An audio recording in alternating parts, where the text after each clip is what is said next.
Oh, Me? yeah. I gotta put my microphone on. Click that into place. Gotta put this on there. Good morning. We got one person they're gonna say, I don't hear you. You sound terrible. We're gonna see exactly the difference in sound the minute they click. You always see those commercials where they go, did you just make a difference in the sound? Did you see it? Did you hear it? I did. I clicked it on now. I'm talking in one of these little wireless mics, and I hope it's picking up. So the little blue light, all the little lights are on. Everything should say, "Hey, you sound good. You sound all right." Hey, good morning. Happy Saturday. Hey, I love y'all. Hey, Sherry, how are you doing? We just had somebody got a codex and a Bible, wasn't it, and a T-shirt on. Thank you. That made my day right off the first bat this morning. Tell me if y'all can hear me okay with the microphone, and then I'll leave that whole subject alone. Here it is. I encourage you to share this out because this is the episode. You sound good. I like all those O's in there. That's good. Good. God and good, same word, man, right there. Good God. Good God. I'm new. Please teach me some truth. All right. How many animals got on the ark? I'm looking for you. I want you to answer this. How many animals were the good animals that got onto the ark? How many of them were there? In pairs of what? I want you. Watch them. Watch them. Who was it?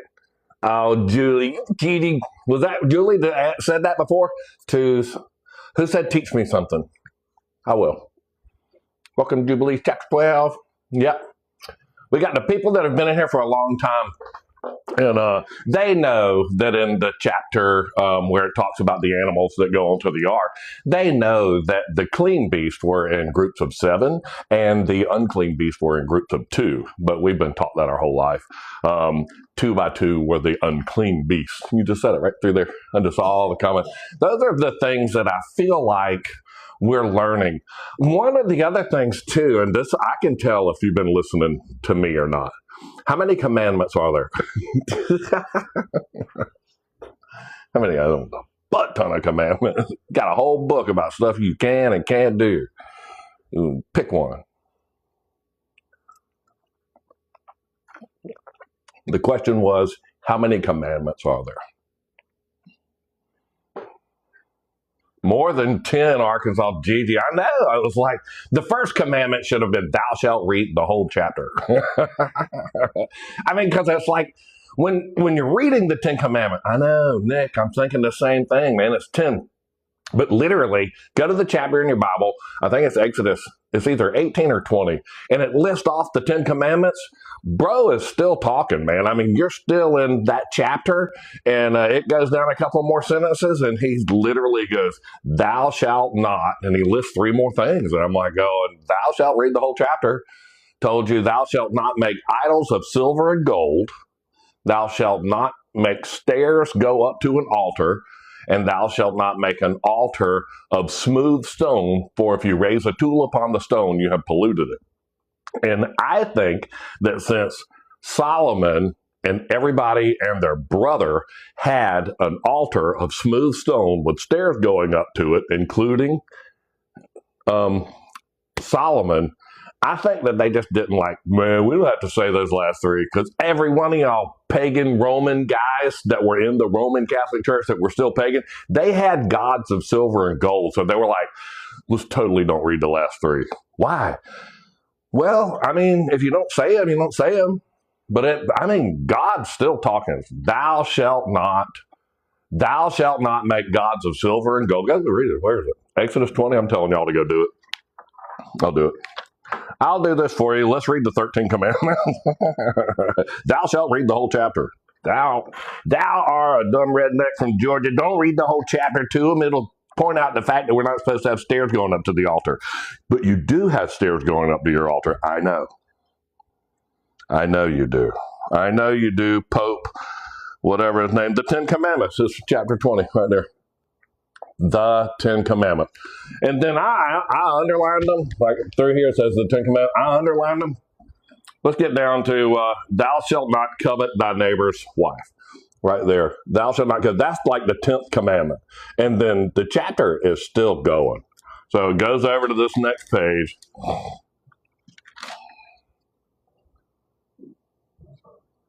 And you shall not make with me gods of silver, neither shall you make gods of gold.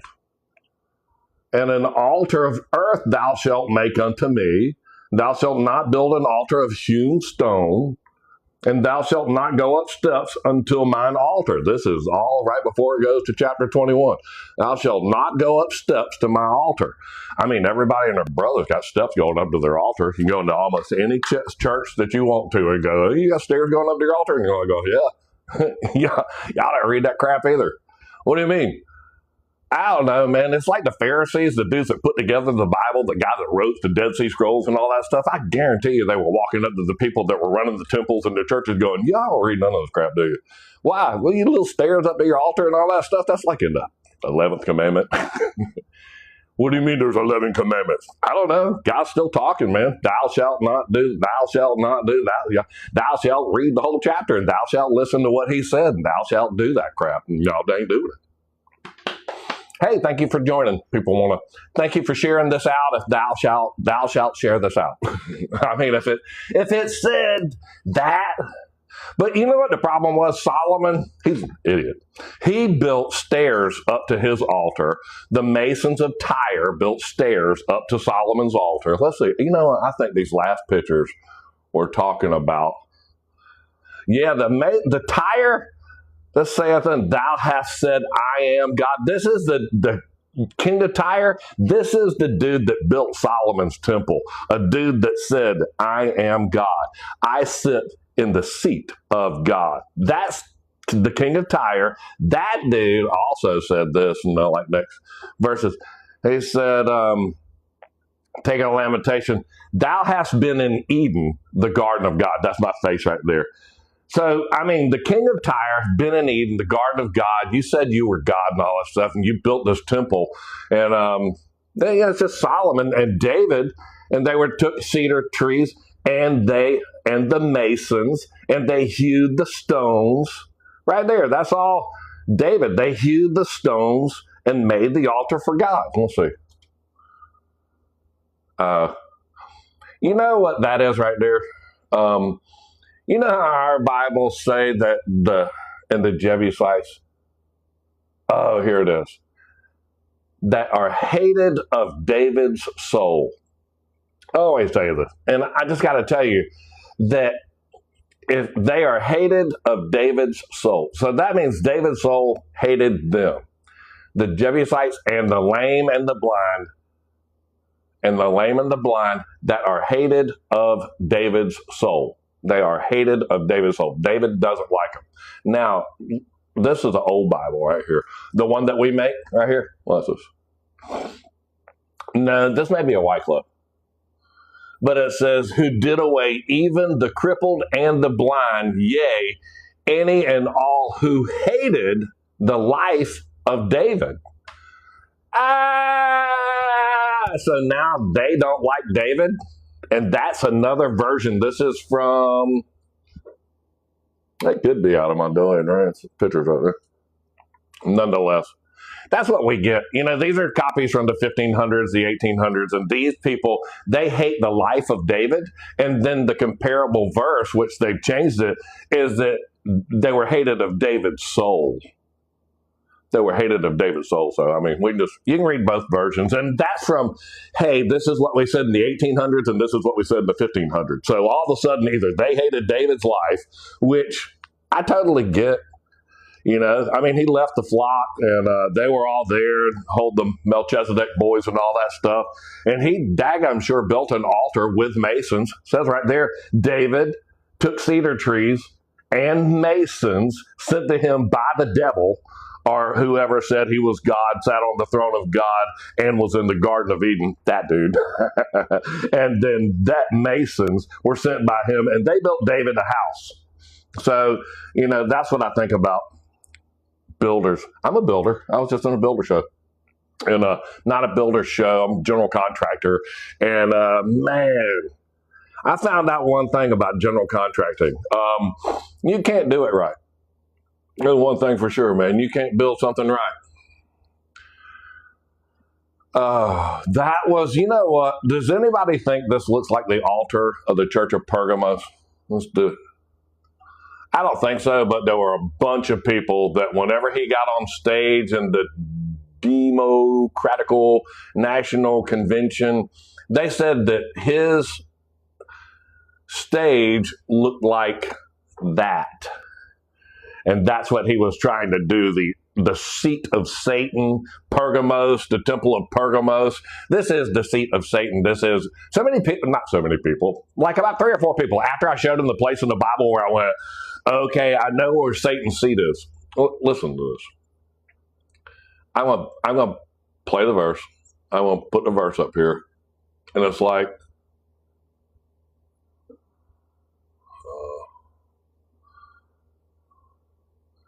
thou shalt not. That's all raising images and the Messiah thing. Hang on, I'm gonna get this Pergamos thing right here. Bronze bull, Pergamos. Yeah, is it the bottom of that? I'll get it.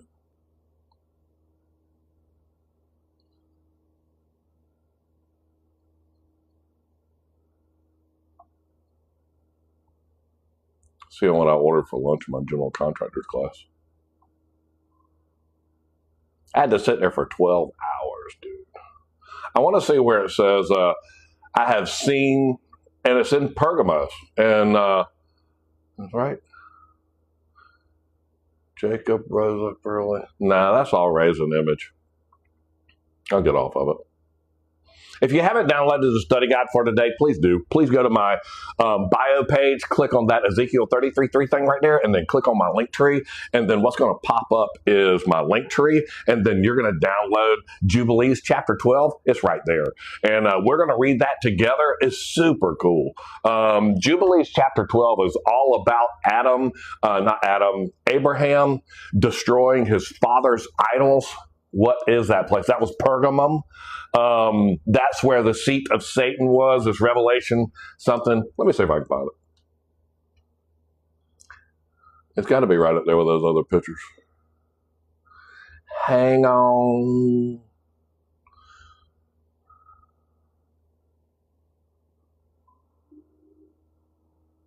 I have seen. Moses wrote it. Y'all know I've got a copy of this. It's just I have so many pictures, and then I have the ones that are with the lesson, and then I go off subject a lot. Because we were looking about how the church was built in Pergamos. There's a red wall under St. Peter's Basilica. This is the center of St. Peter's Basilica, the main church of Rome. Yes, I'm interested. Hey, thank you, Risa. That's also cool. But Constantine, when he built this was the floor, and there was the red wall. And just remember that the red church, the red basilica, was in Pergamum. And that is literally, I want to say,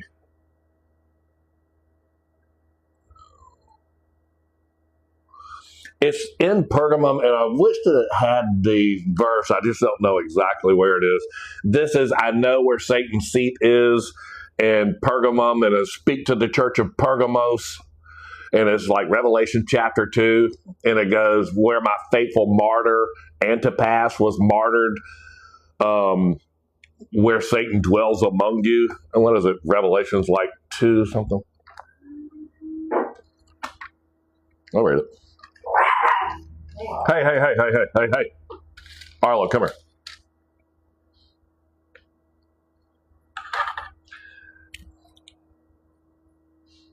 Yeah.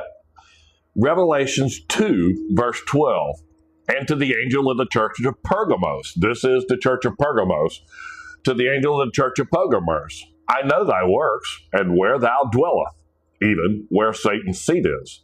and thou holdest fast my name, and hast not denied my faith.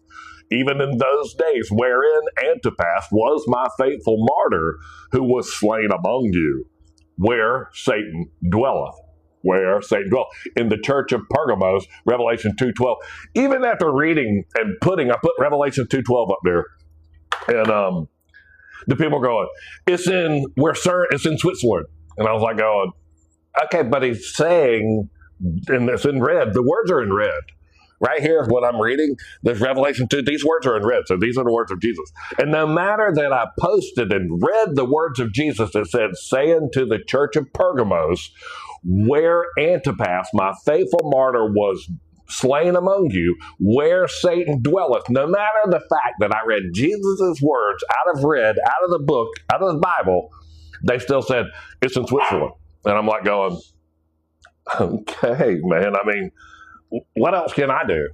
I heard a TikTok. I know where you heard the TikTok. Years and years and years ago, I did a TikTok about it and how it was right where CERN is in Gaul. And I'm like going, and it was because I heard somebody say something about something, and then I heard something else, and I followed something on the internet, and I went to Google, and then I Googled it, and then I got a Wikipedia and all that stuff. Dude, go read that crap straight out of the Bible, man. Chapter 12, say unto the angel of the church of Pergamos, boom, bang, ding, dong, dang, right there. And that's where the red basilica is, where the church of Pergamos is. And then, so I don't know where it came from, but the red wall that is under the main high altar, by the way, it says don't build stairs up to an altar. That one. Don't make a smooth altar. Don't raise a tulip on it. That one. Don't bring a red wall from the red basilica out of Pergamos of the church of where Satan dwelleth. Don't put that underneath the high altar of the St. Peter's Basilica. Yes, you can. Yes, you can. If you're Constantine and you're going to build that, you put it right in front of Peter's grave. You make a little doorway and go, this is where St. Peter's, because we're going to build upon this stone. This is the first St. Peter's Basilica, full of dragons. The whole thing is. You go inside St. Peter's Basilica, there's dragons on all four corners. That thing is a column base. It's got a dragon on it. I do. I'll show you. I show you the picture. Recent. Go to this dragon. Let's see. Dragon. On the column, right outside of that, that's the column, and there's the stairs going up to the high altar. And I want you to watch this. There's his eyes. That's his open mouth. Those are his ears and horns right there. That's his open mouth. That's his chin. There's the papal tiara right there. And inside of his mouth are 3 bees. Now, what number does a bee represent? What number would a bee represent? They make honey and put it into a hexagon-shaped cell. So bees make honey, and they make a hexagonal-shaped honey cell. They put the honey in there. So if you had 3 bees, out of all the numbers that they represent, the honeycomb, by the vibration of their wings, goes into the shape of 6, or a hexagon, or a hexagon. And then that's like the same as the middle of the Star of Israel. It has 6 points, 6 triangles around a 6-sided shape, 666. So 6 bees making honey into a 6-sided hexagon, where they put the honey. That feels like a stretch. I know that does feel like a stretch, and I hear that all the time for that. So let's just go ahead and put a stretch on all the crap. Like, it's not a stretch to have stairs up to your altar. That would be in it, and there they are right there. And then it's a smooth altar of stone. That's a breaking Exodus 20, a direct commandment from God. Do not build stairs up to the altar. That's not a stretch. That's a slap in the face. Putting a dragon right in the middle of the main church, that's not a stretch. That's a slap in the face. I got that so that you can print I could tell you about those dragons. Let me show you how this is. If you're going to put something in St. Peter's Basilica, okay, that dude right there, man, that's a slap dragon. That's no stretch. I'm not telling you, hey, there's a dragon. You're in the most holy place in the world, and bro's got a dragon. This guy changed the dates and the times. He is the Pope Gregory, and I know my name's Greg. Pope Gregory is the one that changed the calendar in 1582. He changed the calendar in 1582. I'm sorry. He took 10 days out of the world in 1582. Scroll on your iPhone, on your calendar, go to 1582. I think it's in April, and you'll see it when you click on the month. You'll see that it goes from the 11th to like the 25th or something like that. He took these days out of the calendar, the 10 days of atonement or whatever it was, and changed the calendar and then gave us a Bible with 6 additional books into it that are the Apocrypha. I actually make that Bible and recreate it so that you can see just what this dude wanted you to know was being preached. And none of the 6 books that he had put into the Apocrypha were in the Dead Sea Scrolls. But that's not a stretch either. So stretch that. But I get that a lot. A lot of people go, hey, man, that's a stretch. And I'm sitting there going, dude, people aren't even looking. And people, they don't even look. They're like walking by church going, wow, look at that pretty dragon. I'm like going, a master mason carved that. The only people that could work stone that good with a tool, which they polluted the stone with, that is a master mason. They would have carved all the statues and all that you would have seen inside of St. Peter's Basilica. They are the only people that made that basilica. They made the church where that is. They made all the dragons. They carved all of them in. They were all master masons. Okay, let's know that. When you work stone and you work with stone and bricks and all that stuff, you're a master mason. And the masons in the church, when they got all their stuff together, I don't know, 1400, 1600, something like that, they split. And they divided themselves from the master masons, divided themselves away from the church. So, that's great that we're just sitting here arguing amongst ourselves, and then the church is arguing, and it just makes all the pagans are dancing around going, y'all are wrong, y'all are wrong, y'all are wrong. And I'm just sitting there going, y'all, all 3 of y'all, the pagans, the Masons, and the Catholic Church, all produced the major things that we're believing right now. And then the Jews were over there just loving the fact that everybody was getting it wrong, and everybody was coerced by them. I mean, they're the ones that created the Catholic Church. They're the ones that created Islam. They took their Torah, their law, their first 5 books of the Bible, and they shoved them down everybody's throat. And they made you believe that that was the law and that was the whole thing. And it was the story of the Hebrew people right after they asked for a king, and God said, you shouldn't have a king. And out of all the people that lived on this world, David was a man after God's own heart, and he was a king, and he was anointed king. Man, when you anoint somebody, dude, your name, that word in Hebrew is Messiah. When you anoint somebody, the minute you put oil on top of their head, that's the Messiah. So just know that the day Saul, and David had oil put on their head, in Hebrew, that process, that's called Messiah. He was the Messiah. So David is the first Messiah to live on Mount Zion. So David was the Messiah in Hebrew. He was the Messiah that lived on Mount Zion, and he wrote the middle of the book of your Bible. Anointed king, that's exactly what it means. Hey, High Country John, how are you doing? I want to have a conversation with you because I want you to be one of my moderators, but I sort of like to talk with people and understand where they're coming from. And but I'll get that done. Me and you'll talk next week. but I certainly do appreciate you. So when the Pentecostals anoint your head with olive oil, is that a bad thing?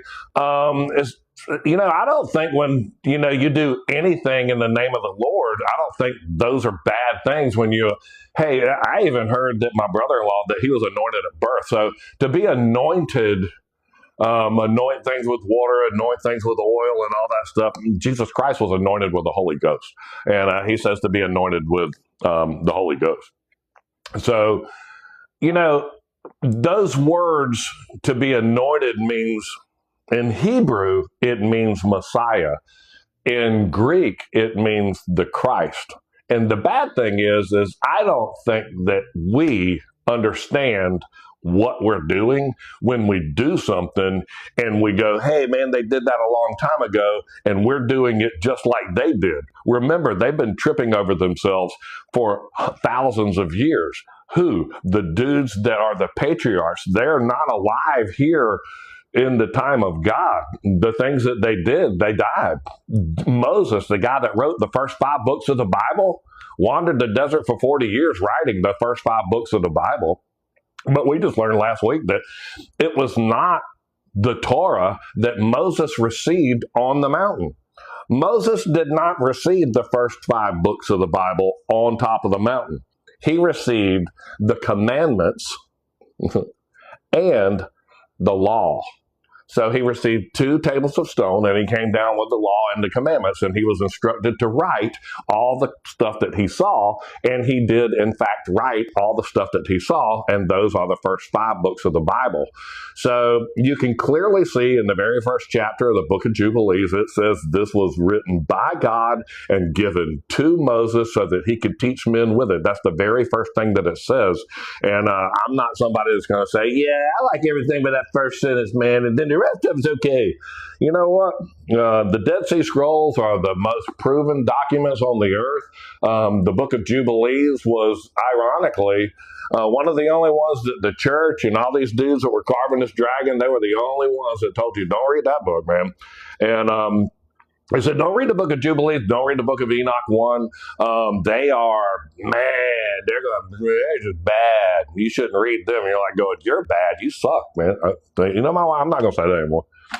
I have to figure out another word for that. But those dudes, those master masons and the little Pope hat dude, Father, whatever his name is, all those dudes were like Father something at one point. It says, call no man Father, but your Father in heaven.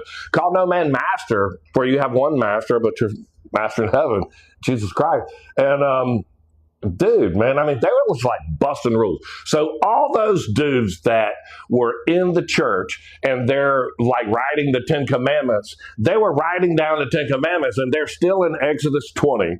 Okay, we just read it together. They're still in Exodus 20, and they're reading, they're going, bro's still talking over here when he says, thou shalt not build statues out of silver and gold. Yeah. Okay, well, that's like 11. And then when he says, thou shalt not make stairs go up to the altar. Yeah. Well, that's 12. Okay, and then thou shalt make an altar of earth and not make an altar of smooth stone, because if you make an altar of smooth stone and raise a tool upon it, how do you know what Enoch to read? Enoch 1 is the only one found in the Dead Sea Scrolls. I'll show you real quick. Keep that up there. I'm reading out of the 10 Commandments right now. And let me see if I got this right here. And I do this because people are like going, why did you put certain books in your codex? And I'll tell you why. I hope that this sticks. It did not. But if you go into the Apocrypha books of an 1839 Bible where it lists the Apocrypha books of the Old Testament, it tells you that the book of Jubilees is the little Genesis, and the book of Enoch is are to be enumerated amongst the writings of the Old Testament. Now, unfortunately, my history of pictures only goes back so far so that I can click the next one. So I'm going to go back up the list again, and I'll show you where I got the book of Jubilees and the book of Enoch from, directly by the church, where they told us to get them. So that right there, I'm going to leave that up, and then we'll go right up to here. And those are out of an 1839. Well, I wish it would go back in history, but those are the apocryphal, listed in the apocryphal books of the Old Testament. All of these are listed in the book of Jubilees and the book of Enoch are the very last things mentioned on the very last page. So just know that's why they did that. Now, me personally, I'm totally I was that kid when they say don't read that. I was like going, okay, but I'm going to read it. Do you know what Enoch to read? So it says Enoch 1 was the only one found in the caves of Qumran. Enoch 1, Enoch 2, 3, 4, and 5 were not found in the caves of Qumran, and I'll show you real quick. You got to read what was found. Bam. Right there. Okay, Jubilees was the 6th most popular scroll in Qumran found. And Enoch, right there, Enoch 1 was the 9th most popular scroll. Right when it starts talking about Noah and having blue eyes and white hair and glowing and floating and all that stuff, you're just reading crap. All scripture is God breathed and useful for teaching and correcting. I correct you real quick right when you start reading that stuff right there. And when you go analyze the scrolls and the documents that were found in the Dead Sea Scrolls, the most popular, top 12, these are all, like when it says the minor prophets, that's like a butt ton of people, man. That's like 12 books of the Bible. So basically all of the Old Testament is right there in the Dead Sea Scrolls. And it is, and the apocryphal books. And I find the apocryphal books that were added that were not in the Dead Sea Scrolls is really where you want to scratch your head. That's why I reprint Boyd's Bible for him, because I want everybody to know. But the Bible that you hold right now, the book of Esther, in your Bible, in the King James Version Bible, that they read on their big Jewish holidays, the savior of the Jewish religion and all this stuff, the people that, the lady that was the queen married to Xerxes, that bald-headed dude that was in the movie 300, his wife, that was not in the Dead Sea Scrolls. That's the only book in your Bible that doesn't mention God, and it's the only book that wasn't in the Dead Sea Scrolls in the Old Testament. So, hey, Missy J, how are you doing? So, the only book that the people put in there, the Hebrew people, in your Hebrew Bible, the only book that wasn't in the Dead Sea Scrolls is Esther, that tells their whole salvation story. So, it's like, really, I know. I can't say that part. And, they like the law of Moses. I'm like going, that boy tripped through the desert for like 40 years. And I'm not kicking Moses, man. The law of Moses, he's the one that went up and got the story of God. It's just the Hebrew people that lost that light. And that's the people that I have a problem with. They were the people that, let's see. What does that say? Yeah.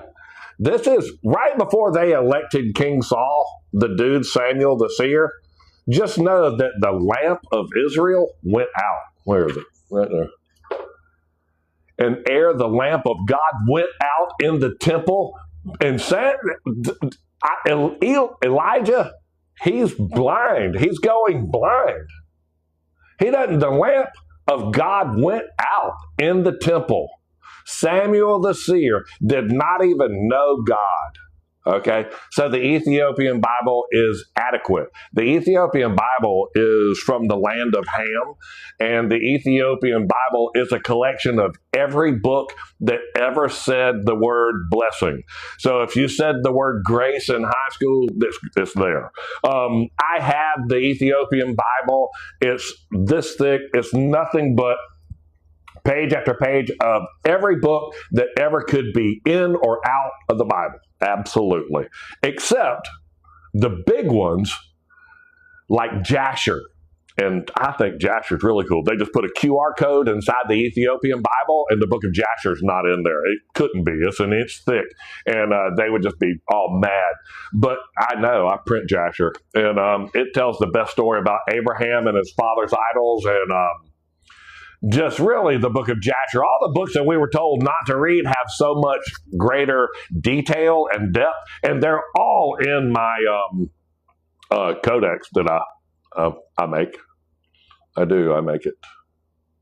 I'll show you.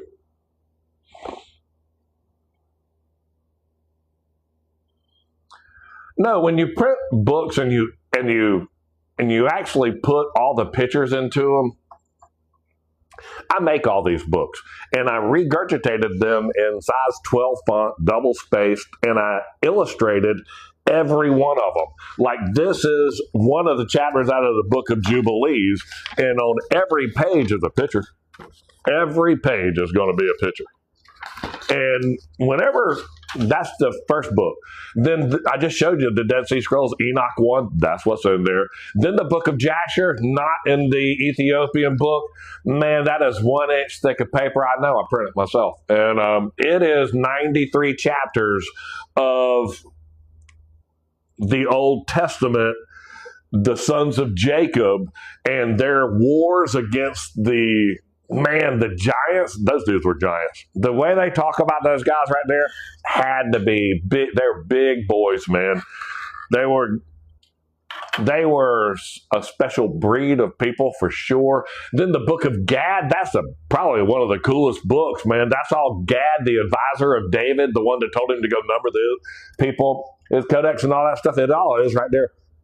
Gad, I really am stoked on my codex that I make. Is this, I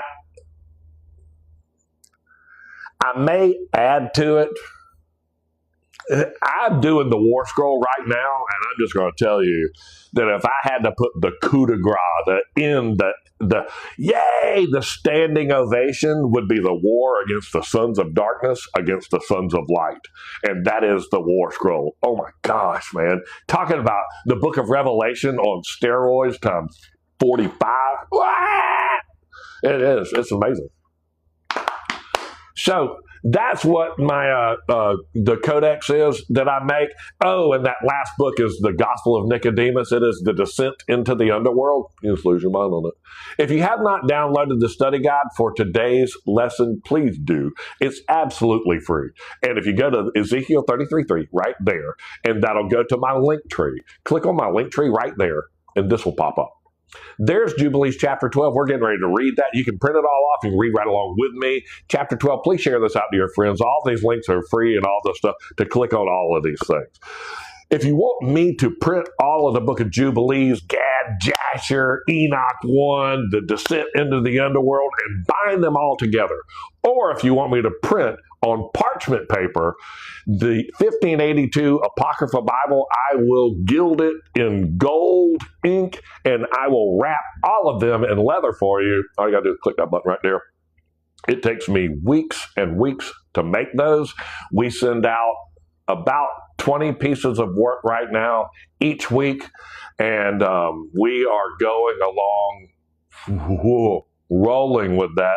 People are gobbling up the Old Testament. Oh, no. It's too much, Greg. You're too much. You're too much. You're too handsy. Are you going to tell me that, Jill?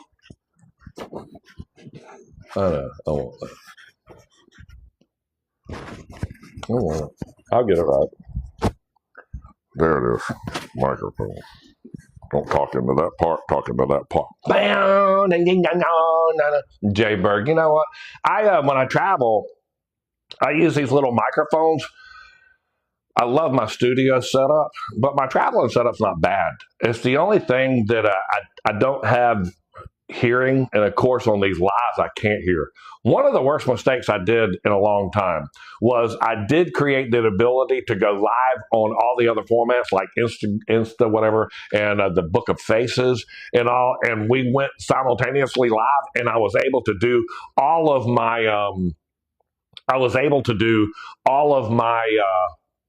green screening and all, and we had a great time and a great lesson. And there were some people that I didn't have moderators in those rooms, and they were just rambunctious and wanted to be heard, and I didn't have the moderators to squelch them down. So we're going to keep Jubilees right here, but if I go out and start reading like Enoch or something else, I'll get y'all to follow me over to whatever format that is, and we'll read there. By the way, if you follow me on the Book of Faces, I'm the dude that has 14,000 people following him. There's a fake one of me, and he's got like 75,000 people, but he doesn't answer any questions. He lets all the robots talk crap about Jesus. And you ought to get your butt beat for that.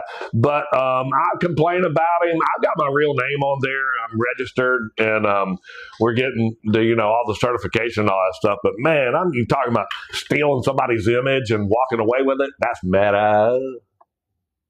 So when you click on the free download, this is what's going to pop up. And if you click on that, click on the three dots right there, and it'll say open in browser, and then it'll open right up into your browser, and you can download, copy, move around, study the pictures. Great artwork in there. You can use any piece of this to advance your studies, to use to teach your class with. Use the pictures. They're absolutely amazing. All of these images are from the early 1600s, and so they're all in there. Abraham destroying his idols, being talked to right there is super cool. And these are all right off of the study guide pages, so you can see. Let me download it right there. That's the study guide. That's the study guide, and that's the first page. And you can see those images that I play in the background. They're super cool. If you're just joining us, I always like to watch TV shows and tell people what my opinions are of them. We've talked about The Chosen. We've talked about The House of David. I like them. They give a good depiction. There's a new show out now on the Angel Network, which I'm one of their members of, and it's called The Testament. I've just been through about 2 of the shows. It's 1 season with 8 shows in it, about an hour long. And it's cool, but it's like the temple, the pool of Siloam, when Jesus came, the day of Pentecost, the talking in tongues, the 12 apostles preaching the word. Jesus has come. He's ascended off of the Mount of Olives and all that stuff. But in 2026. So the big temple, the temple guards, the Roman Imperium, all of those dudes are 2026. The pool of Siloam, the healing of the lame and the blind, all of that is happening in this day and time. Peter, Paul, Stephen, the apostle, that I'm getting to that part. I think he's getting ready to get stoned. And he was the first martyr. All of that. Many are saying we're in Satan's little season. Can you help with this? Yeah, I will. Pin that comment. Let me get a picture.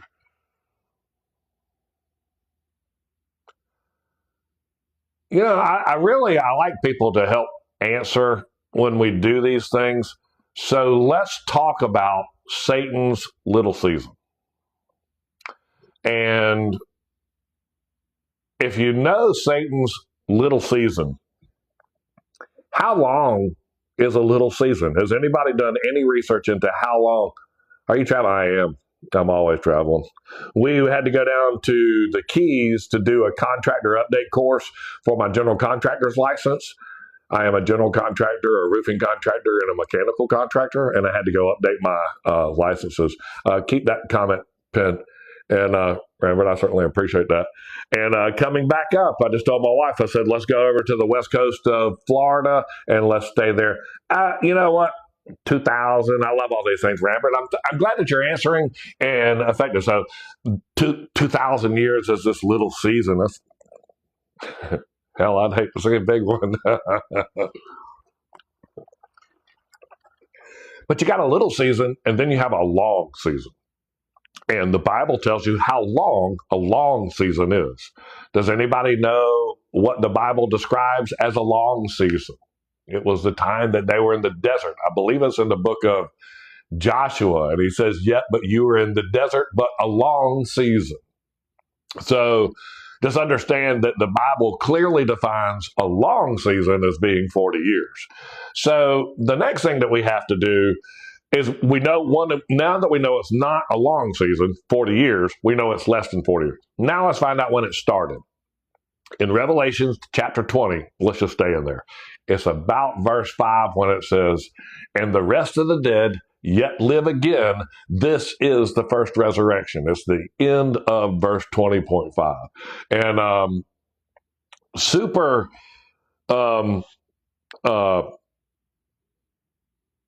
point on when the rest of the dead live again. Just understand, that's what's bothering us right now. Nobody knows how many people are in the rest of the dead. That's the number that should bother you. I have zero idea. I'm just reading Revelation 20, verse 5. I'm not trying to tell you there were 15,000 people got out of the grave. No.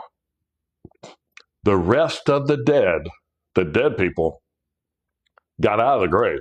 That is the crap that you see walking the streets right now. That is why about every other person is a demon or is running some type of power, some type of movement. They're so consumed with, hey, man, I got to keep up with my job and I got to make money. I got to work all the time. And I'm like going, man, I just sat through 12 hours of contractor course. And I got what the dude was talking about, the building code. And that's the building official. That dude's right there, man. And I was like going, is there any way that you could build it exactly per the code and make it 100% code compliant, where every nail is driven to the right poundage, where every screw is driven to the right torque, to everything? Do you think you could build it to the right, exact right code? Ever built? He goes, no. So, I'm just sitting there in this class and where I'm at in the Bible right now, and I was like going, then the attorney guy gets up there and teaches us about the new laws that are affecting the contract and how you have to write a contract and how this has got to be on the first page and how these words are important. And I'm sitting there going, and then he got to the end of his thing, and I said, is there any way to write it perfectly? No. Okay. This is a lot like what y'all done with the Bible. I'm not the dude teaching class, but the Bible has been rewritten and formed so that you can't be a law-abiding citizen. You can't. Could we have missed Jesus' return? We're in the part of Revelation. No, man, I think we've missed Jesus' return. When did Jesus leave? I mean, he arose off of the Mount of Olives. I mean, who knocked on my door 10 years ago? Who was I just talking to? When did Jesus say, I'm going away and I'm not coming back until so-and-so? It's not said in any verse. There's no way anybody on here is going to say, in verse so-and-so, it says, I'm leaving and I am not coming back until 1,000 years, and then I will reign with you with 1,000 years. Doesn't say that. I know somebody's going to put in there Revelation 20, verse 4, and they're just not reading the sentence, and I'm so sorry. I know my moderators, and I know the comments will correct them, but they're not reading that verse. They're thinking that God, Jesus Christ, same 6 in one, half dozen in the other, is coming back. Oh, my, I slept in. Good. Oh, good. I'm glad you did sleep in. That means you were resting. And rest is what this whole thing about. You know, for us to find rest, the Bible in the book of Jubilees is the very last chapter talks about resting, the Sabbath, the seventh day, rest on the seventh day. And you need to know that that's what this whole thing is about, is how well you just slept, Misty. And, did you sleep good? Did you rest in Him? And, that is so important. That's what I get out of Jesus Christ. That's where I sleep like a baby, man. And I rest in Him, and He holds me. And, when somebody's watching out for you, whenever somebody says, my son was asleep, he's 30 years old, and he was asleep in the chair, and he woke up, I accidentally started. I said, everything's good. We ain't got nothing to work on. And everything's made for next week. We're good. Get some rest. He's got a 1-year-old, not even 1-year-old. So I know he's lost a lot of sleep. But him knowing that I had just called the watch. I got you. I got your watch, man. You go to sleep, son, and enjoy your rest. And he didn't have to be anywhere.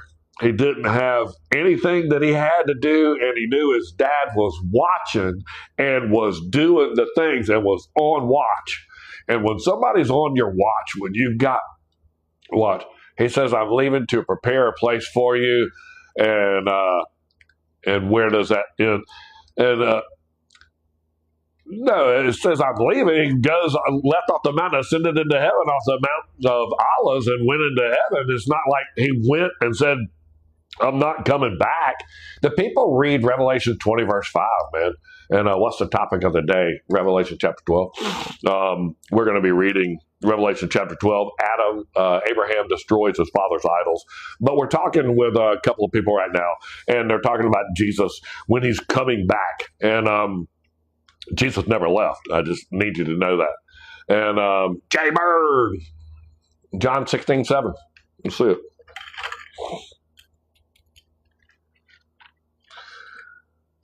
Pin Jay Bird, John 16:7.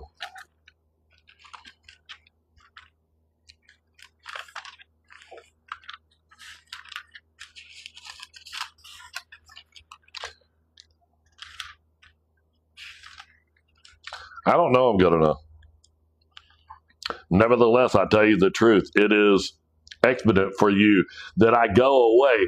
For if I go not away, and the Comforter will not come unto you. But if I depart, I will send him unto you. And he definitely arose and left in off the Mountain of Olives. But Jesus Christ didn't leave and say, I'm leaving and I'm not coming back until the millennial reign, and I'm going to reign with you for 1,000 years. I'm going to reign with you. He does not say that. It does not say he is going to reign with them for 1,000 years. It says they lived and reigned with him 1,000 years. So just understand that even though he ascended into the heavens, Jesus Christ is in this room. It says where two or more gather in the name of the Lord, there he is in their midst. So right now, with more than two people in this room, Jesus Christ is here in our midst. And I ask him to be. I tell him to please direct me. Just know that anytime two or more gather in the name of the Lord, there he is in their midst. In their midst. Not, I'm coming, you got to wait until 2033 when I'm coming back, then I'm going to reign with you for 1,000 years, then that's over.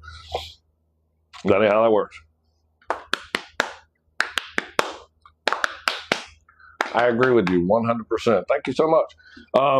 But it's a lot of people are reading Revelation 20, verse 4, the last sentence, where it says, and they lived and reigned with Christ 1,000 years.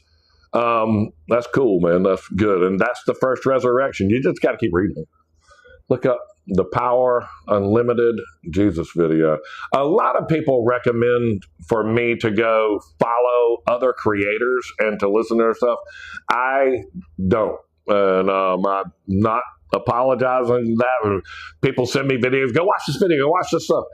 I get told what to do and I go do it. And believe me, I'm doing what I'm told to do. And it's a lot with that. And it's a lot for me to keep up with that. And when people give me things, I'll watch it, but it's a lot of times it's an open doorway for a distraction. And even my wife, people send stuff to my wife, she'll watch it and go, man, I just see people trying to distract you all the time. And watch your own videos. I don't watch my own videos, man. I have a specific message, and whenever I put the facts behind them, it's not my message and my video. It's where I'm reading that part of the Bible to you. And can he also be in the midst of your alone? Just know that when you walk into your private most chamber and you close the door and you pray, he tells you exactly how to pray, that he already knows what you want to say. So I assure you, he's not only with you, he's in you, he's in your head. He also knows exactly what. I talk to Jesus. I talk to him hundreds of times a day. The very first thing I say is talk to him. The very first things that I do is speak with Jesus. And I just say thank you, man. I just say thank you, thank you, thank you, thank you. And I say, please let me see this world through your eyes. And it's just like when Abraham, so many people don't realize that Abraham and Shem lived together. Like, this is Shem's timeline, right? Right. Let me see. I think that's Abraham right there. And that bottom line is Shem. You see that? That's Shem. That's when Shem died. So him and Abraham lived. That's Shem's timeline right there. Abraham and Shem lived 61 years of Abraham's life. Shem lived 61 years of Abraham's life. So the dude that helped build I died at 7 and went to heaven. And I yearn for that every day. I have a similar, I didn't die, but I remember them yelling code 2 and running me down the hallway and all that stuff. And I was like at rest. And you read in the Bible, why do you disturb my rest? For we do not all sleep, for we are changed in the twinkling of an eye. It references, Saul coming up and saying, why did you awake me from my slumber? When Samuel, when he was awoken by the witch of Endor, and he goes, why do you wake me from my sleep? So I honestly think that we're probably sleeping when you're dying. That is the Adam's map of time. Believe me, you can go get these things all over. That's a big one, pulls out 23 feet. But it lets you know that Abraham and Shem lived for 61 years. So Abraham got to sit around fireplace with Shem and go, man, so like you and Noah and Japheth and Ham, y'all all built a wooden ark while the giants were there, and you had to fight the giants off, and all the Nephilim and the fallen angels, and all that was right there. And then the flood flooded the earth, and all the people tried to get on the ark. And you were there, yeah. Tell us about that. So Abraham knew Shem I'm 61 years old. Abraham knew Shem 61 years, and if I learned roofing from my father, and I learned it over the course of time from about being 10 years old working on a roofing crew until, literally I learned stuff every day. But man, I know my crap. And if Shem was your teacher instead of my daddy, the roofing guy, man, dang. And then they don't even read all of the stuff of Abraham, Mount Moriah, where he went to go sacrifice his son. These people don't even read this stuff, man. And it's just so, I don't know. It's like they've forgotten time. David, when he climbs up on top of Mount Moriah, and goes and has Israel numbered, that is literally exactly where Abraham was standing when he went to go sacrifice his son Isaac. When he went to go sacrifice that boy, his first son Isaac right there, he was standing on the exact same place where David built the altar with the masons of Tyre, and he numbered Israel and caused the death of thousands of people. Then he went and climbed the mountain of God and built his own fort and palace right there on top of Mount Zion. Anointed by the Hebrew people, was anointed by Samuel, and that word is Messiah. So, I don't know. Nick Bates, that's awesome that you are working with your dad. Oh, that is cool, man. I'm sorry I don't get to follow the sacrifice test. So many people cannot understand the sacrifice test. A lot of people don't understand the sacrifice test, and then a lot of people thought that they would replicate it. That's why they gave their children to the fire of Moloch. And they were like going, hey, he saved Isaac, he'll save you if you'd have won. And you're like going, man, you know what? You got to have some like angels talking to you and all that. Did you have any of that? No. Okay. I mean, I wouldn't throw your boy into the fire just yet, man. But they did. They've literally, you can just read all about how they sacrificed their own children and fell into the ways of reading the book for themselves. If you haven't downloaded the study guide, I have been running my mouth for an hour. My wife is going to say, got it. But you can go right to my bio page and click on my link tree, and I'll show you right where that is. So you're going to go right to my bio page, click on my link tree, which is right there. That's going to pop up. I'll print them, wrap them in leather for you. If you click on that top button, then it's right there, Jubilees chapter 12. That's what we're going to be reading together. This is when Abraham sacrificed his father's idols. AJ, my son, is going to load them all up and play them onto my long form content and put the PDFs and all that stuff. That all goes right there. I'm going to slide over my little piece of Pete's puzzle pile. I'm good. All right, let's go. Jubilees. We're reading the book of Jubilees. This is going to be chapter 12 right there. Go download that copy. Click on the top 3 buttons, and it'll say right there, open in browser, and then you can print it out, and it is just going to be super cool. We're going to read this together. And it is full of pictures. You'll love them. Let me get to the lesson. Is going to be these pieces of paper. It is. That's what print out. I always read everything. These are the ones that I write on. I'm reading right off of that right now. And if y'all haven't gotten this, this is really cool because this is when Abraham destroys his father's idols. And I'm going to click right over to the first page. Jill, are we ready to go? Let's go! Are there any apocryphal books which name Moloch?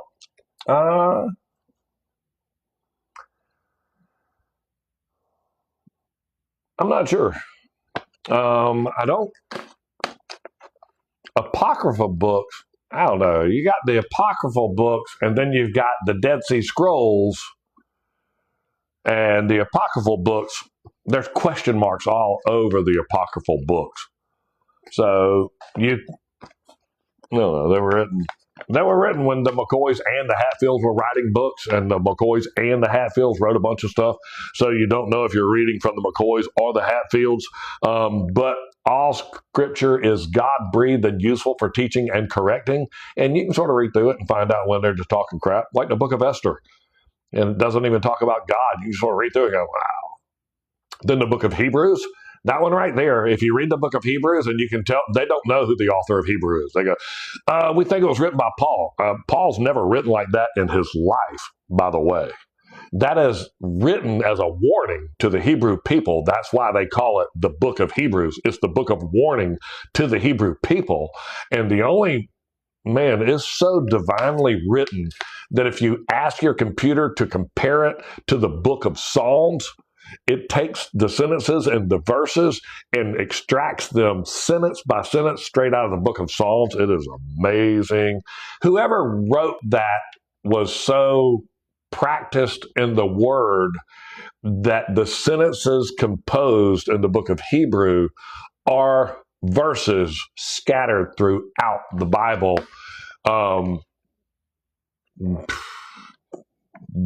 Dude knew the word backwards and forwards. Whoever wrote Hebrew backwards and forwards knew it. If you want to talk about all work is God-breathed, that one right there. The book of Hebrews is God-breathed. Talks about Melchizedek, Jesus, no father, no mother, no beginning of days. It's true, bro. I mean, that's what we're talking about here. That kind of guy. So this is Abraham destroys his father's idols. Now, I'm going to tell you that this is when Abraham was he came back. We read last week that Abraham was about 14 years old. Hey, yep. And Abraham was about 14 years old when he came back from Shem University. So he went away, and you can read this in the book of Jasher, until about the age of 12 to study under Shem. And then he comes back and tells his father, dude, you got a bunch of idols, and they are not what we should be doing. And his father goes, yeah, man, I know that they're useless, and I know that their words don't mean anything, but the people that I've been telling this to, they'll kill me if we tell them the truth now. So this is just a great story about Abraham and his father, about 10 times more information, and Shem, I know, man, Shem educated Abraham, and dude, I mean, like Jacob was in there too. Shem, he taught a bunch of them boys, man. All right. Abraham destroys Terah, his father's idols.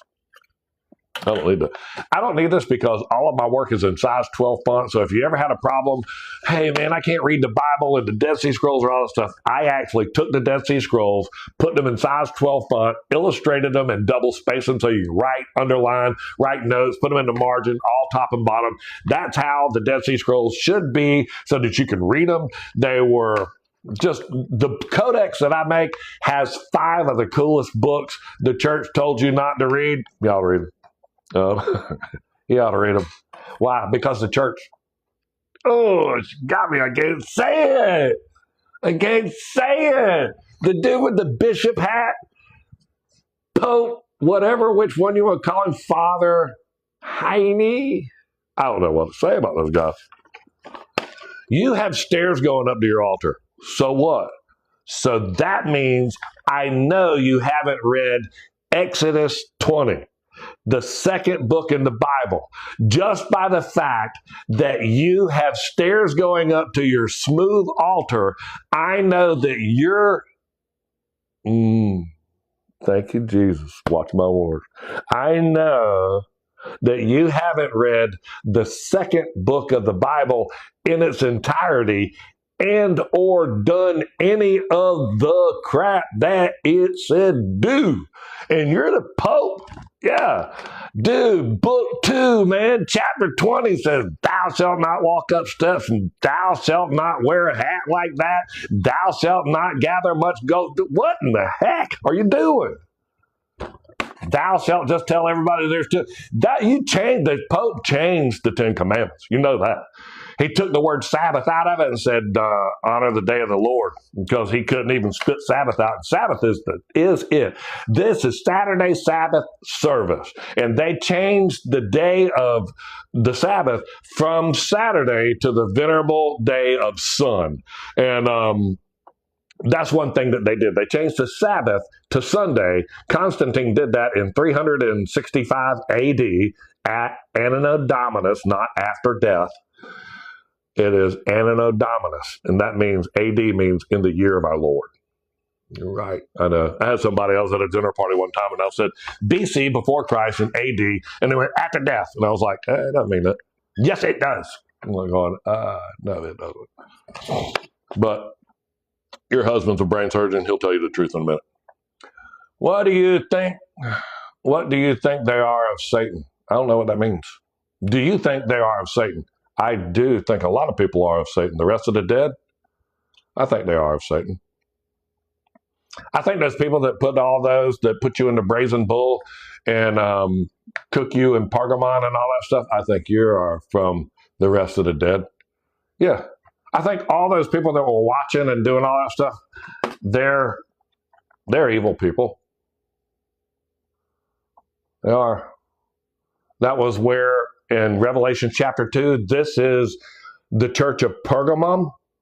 It says, and I know where your Satan's seat is and where Satan dwelleth, where they sacrifice Antipas, his faithful martyr. That's the mountain of Pergamum. It is, that's what the altar looked like and the seat of Satan. And this is what it looks like when they disassembled it and took it to Berlin, Germany, and reassembled it. All those people have like tails like a mermaid and like a merman and all that stuff. They're all sea serpents and fighting. All this is the seat of Satan, and this is in Berlin. And then the Red Army, which was Russia, USSR, after the Second World War came in and stole this, and that was in 1948, and then 10 years later they brought it back to Berlin and put it back together, and that was taken out of the Church of Pergamum right there, which is in Turkey. Turkey. It was. And that's what it looks like after it's been robbed of all of its natural developments, and the seed of Satan was right there. And then, so they say, so it's been said that guy wanted to use that Church of Pergamum for a backdrop. They said no. And then at the DNC, he used a thing that looked like it. That's just what they say. But it's not true. I bet it's not true. If you haven't downloaded the study guide, please do. Please do. And I'm going to go to mine right now. And I'm going to read because my wife said read it.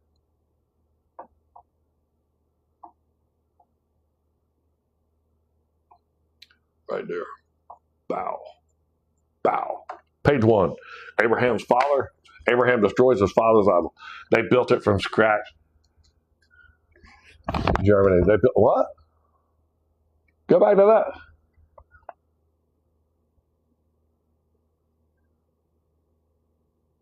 Germany, you said Germany was one built from scratch. I can go right where and tell you where they disassembled it out of Pergamum. And took it there. I did the article.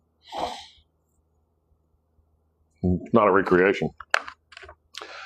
But it probably was a recreation for...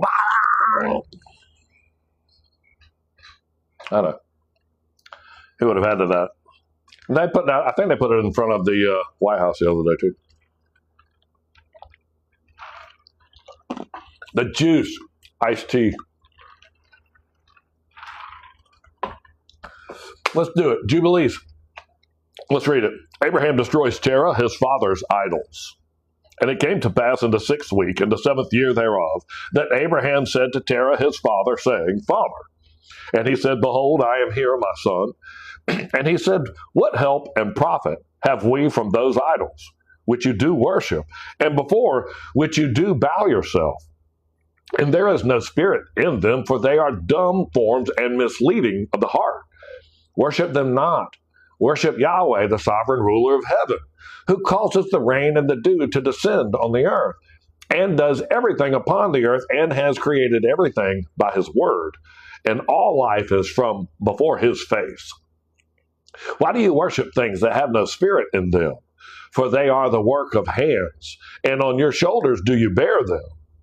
And you do have no help from them. But they are a great cause of shame to those who make them, and a misleading of the heart to those who worship them. Worship them not. And his father said to him, I also know it, my son. But what shall I do with the people who have made me to serve before them? And if I should tell them the truth, they will slay me, for their soul cleaves to them, to the worship of them, and to honor them. Keep silent, my son, lest they slay you. And these words he spoke to his 2 brothers, and they were angry with him. And he kept silent. And in the 40th Jubilee, in the 2nd week, in the 7th year thereof, Abraham took to himself a wife, and her name was Sarah, and the daughter of his father, and she became his wife. And Haran his brother took to himself a wife in the 3rd year, in the 3rd week, and she bare him a son in the 7th year of this week, and called his name Lot. And Nahor his brother took to himself a wife. Now, right there where I just read where he took the wife, Sarah, of his father's, the daughter of his father, right there, it's the daughter of his father. His father probably had another concubine. So it'd be like his, what do you call it, half-sister? Half-sister. That's right. So I think it is. So anyway. Thank you so much. Half, I get it. So, it's, so whenever he went and told the other people, they go, that's my sister, they were like, oh, okay. My half-sister, which is my wife. But he wasn't lying. He just said, that's my sister. And then whenever they took his sister, and then all the plagues came on to Egypt, they were like going, take her back. Please. Your sister has caused all kinds of problems here. We don't like your sister anymore. Keep it. Keep it. All right, let's destroy some idols. We will destroy them. And in the 16th year of the life of Abram, that is, in the 4th week, in the 4th year thereof, Abram arose by night and burned the house of idols, and he burned all that was in the house, and no man knew it. And they arose in the night and sought up to save their gods from the midst of the fire. And Haran hastened to save them, but the fire flamed over him, and he was burnt in the fire.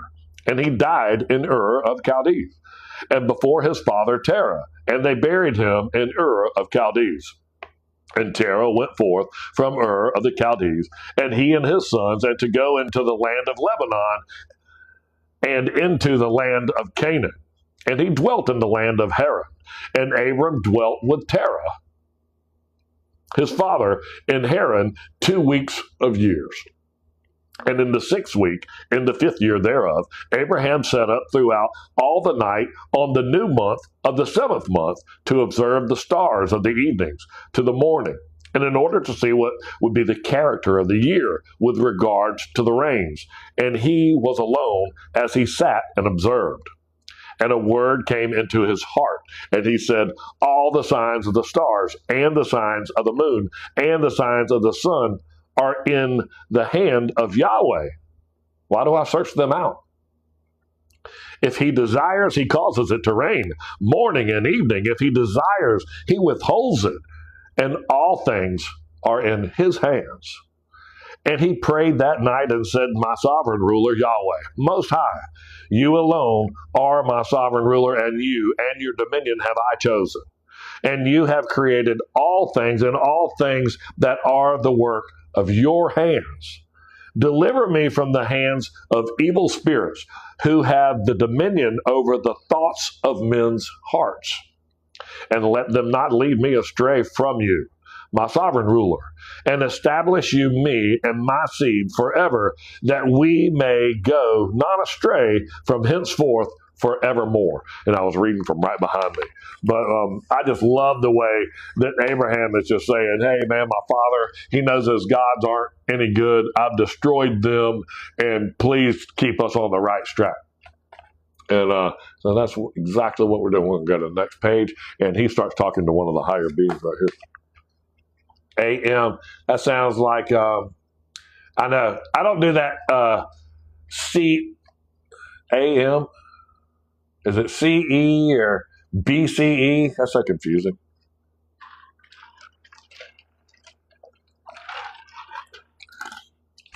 AM is after man. After man was invented, AM, after man.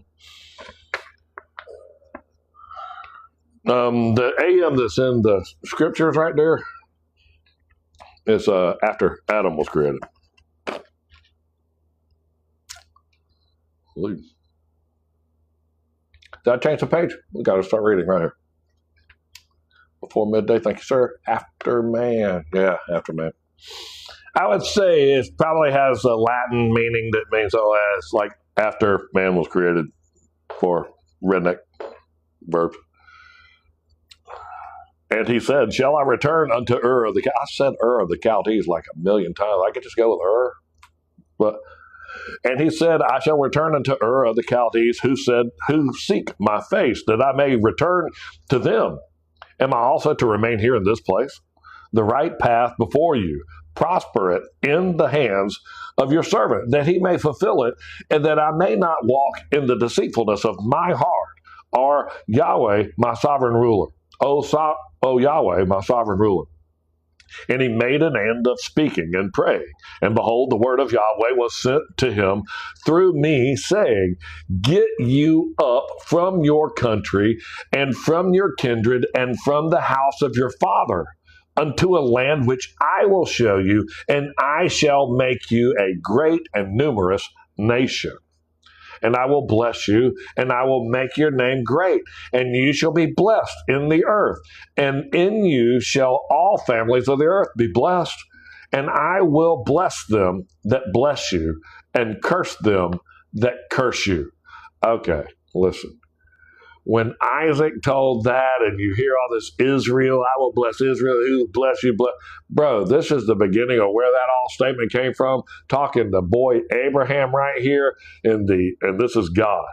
Now, Isaac is his son, and he passes that, and he goes, and I will bless them that bless you, and bless those that curse you.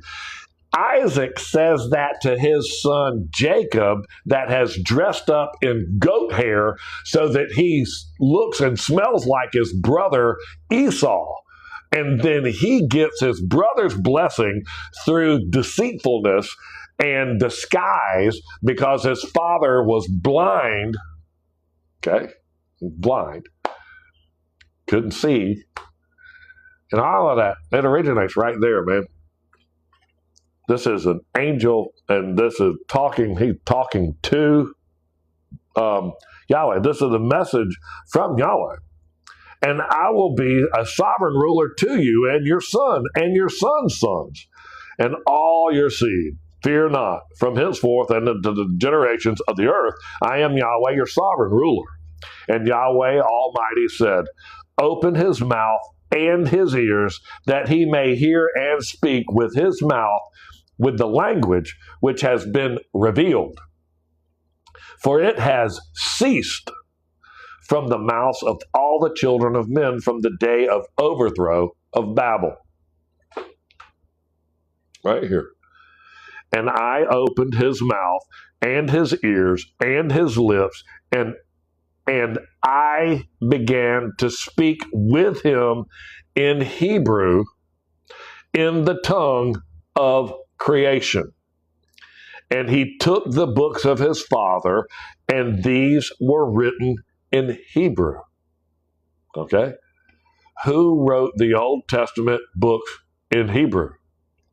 Abraham did, after he was spoken to in the original tongue of creation. And he transcribed them, and he began from henceforth to study them. And I made known to him that which he could not understand. And he studied them during the 6 rainy months. And it came to pass in the 7th year, in the 6th week, that he spoke to his father and informed him that he would leave Haran and go into the land of Canaan and see it before he returned to him. Please invite your friends to watch this. Super great reading this. And you can see what I read over there is about 70 years. So Abraham is learning right there. That is the line of Shem. That's when Shem died right there, that blue line. That's when Shem died. Okay? And then that's Abraham's line right there. So Shem lived, Abraham was 61 years old when Shem died. Or Abraham was 61 years old when Shem died. That's right. The dude that rode on the ark after the destruction of all mankind, that helped his father fight the Nephilim and the fallen angels during the great destruction of the earth. That dude lived and trained Abraham. He trained him specifically for 14 years of his life, but Abraham knew him 61 years of his life, and where Abraham went to go sacrifice Isaac, his first son right there, was on Mount Moriah. That's the exact same place where Solomon built the temple, and the same place where David had Israel numbered when he doubted his own capabilities. And when you doubt your own capabilities, you start numbering your forces and see how many days you're going to make it, or how many guns you got to fight with, and you've lacked the faith in God Almighty, so you've numbered yourself. You're dumb. You shouldn't do that. That's what David did. He numbered himself. He counted Israel to see how cool he was. And yeah, that's right. Let me read this last page. And Terah, his father, said to him, go in shalom and may the eternal Yahweh make your path straight, and Yahweh be with you and protect you from all evil, and grant you free and unmerited pardon, mercy and favor before those who see you. And may none of the children of men have power over you to harm you. Go in shalom. And if you see a land pleasant to your eyes to dwell in, then arise and take me to you, and take Lot with you, the son of Haran, your brother, as your own son. Yahweh be with you. And Nahor, your brother, leave him with me till you return in shalom, and we will go with you all together. So, just reading through that, you can see how Abraham got his brother-in-law, his brother's son, Lot, because his brother ran into the temple where he was burning the idols, and he died in Ur of Chaldees, and he died in Ur. So his brother died right there. And Ur was like Ai, was like was like AI. It was like New York City, man. I mean, it was like a super high-tech city. Thank you so much. I certainly appreciate all that. And if y'all got any questions, I love answering your questions. I always get the, hey, little season, and are we in this season? Are we in the long season? Or, you know, it's just the obvious part of it is that the rest of the dead is what we're seeing. Let's see what that picture looks like. That's a pretty cool picture. Right there. I went to go see the Shroud of Turin. You ever heard of this? I'm interested in David's life. David, which part? I mean, he had some really cool. He had it up and down. The part before he left the flock, or the part when he was with the flock and just the bastard son of his father that wasn't claimed and was learning to play the harp from his mother, which was, I don't know, most likely a descendant of Jubal-Cain, because Jubal-Cain is the father of all those that play the harp. And then again, it could have been from his descendant from Tubal-Cain, because Tubal-Cain is the father of all those that are the artificers of brass and iron. And David, when first thing he did was build the gates around the altar of God out of brass and iron, they couldn't even count how much they used. Thoughts on Esau? Why did God dislike him? Oh,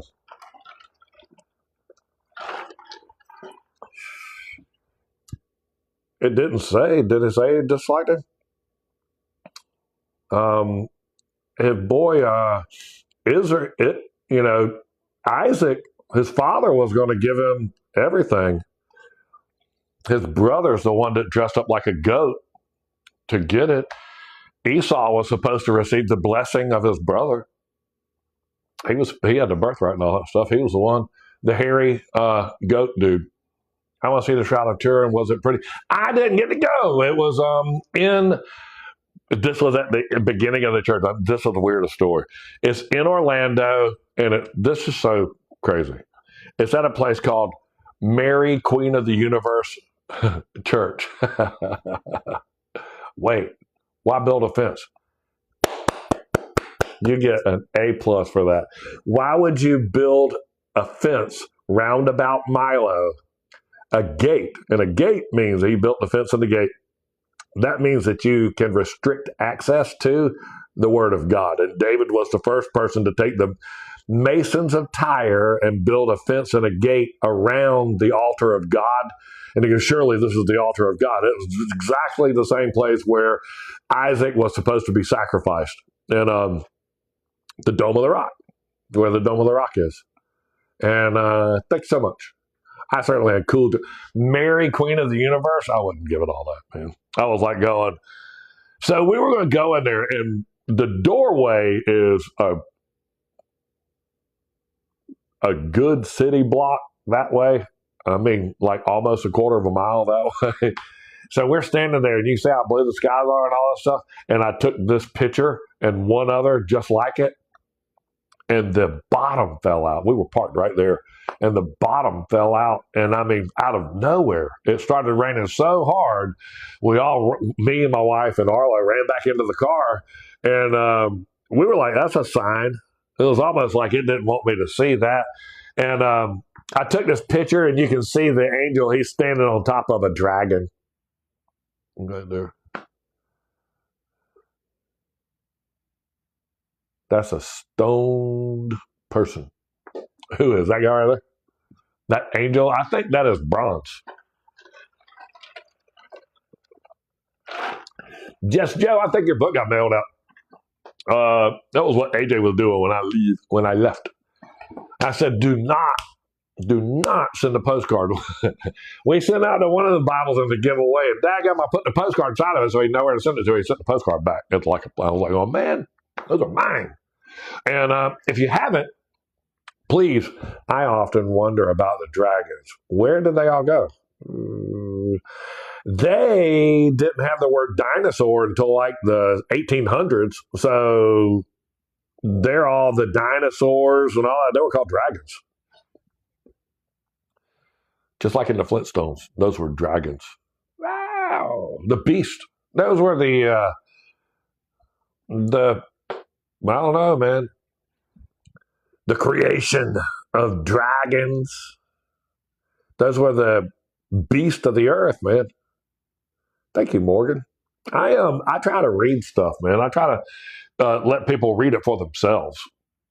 And whenever I start doing that, the Shroud of Turin, it says that it's a reproduction, and it said it had the crown of thorns and the nails and all that stuff. So I really wanted to go take some pictures of that, but I sort of took it as a sign to leave because it was raining cats and dogs. Those cats and dogs raining down. Discussing the Bible story. That's what AI says we're doing. Do you mean? Does it mean with the angel? Oh.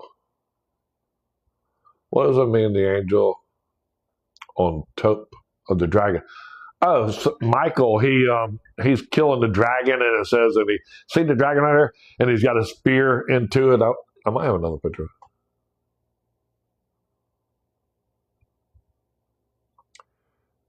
He slays the dragon. Is Revelation 12, and he slays the dragon. Let me see. Take a picture of it over there. We weren't there but for a minute.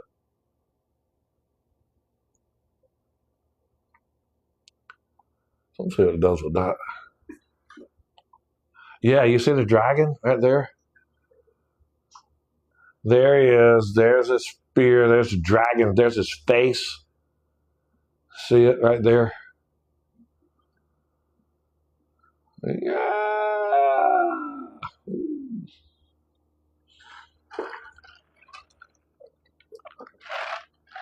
I didn't see. I know.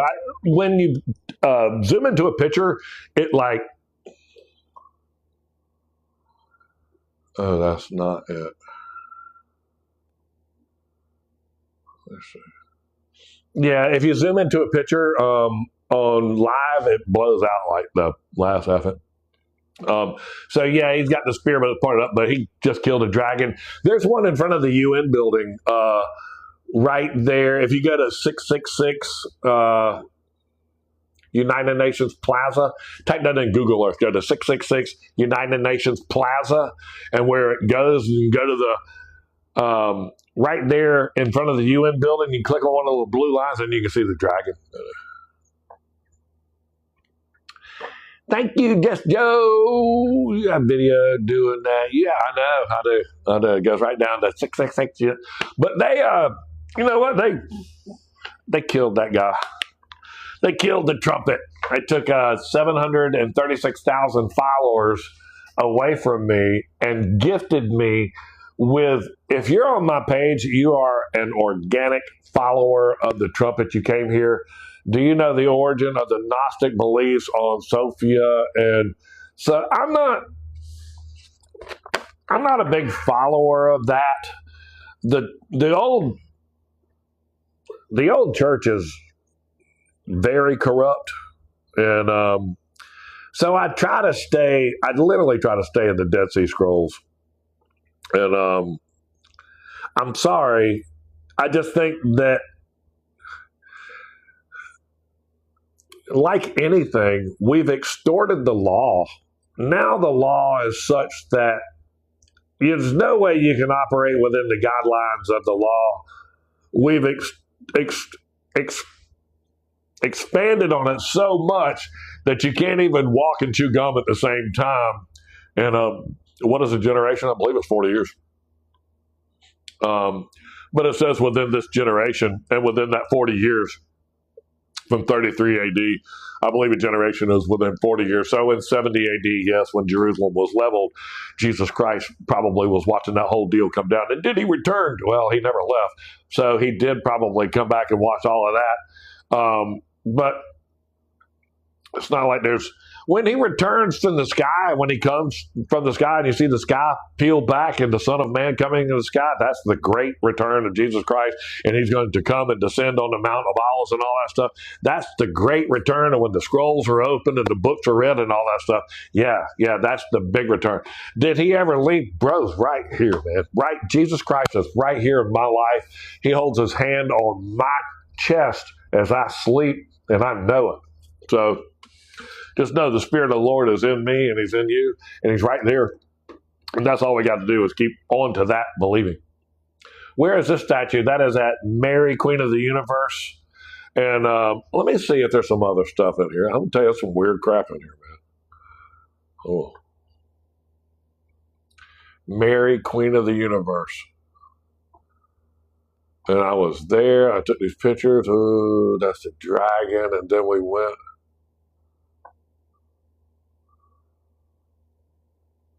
Oh.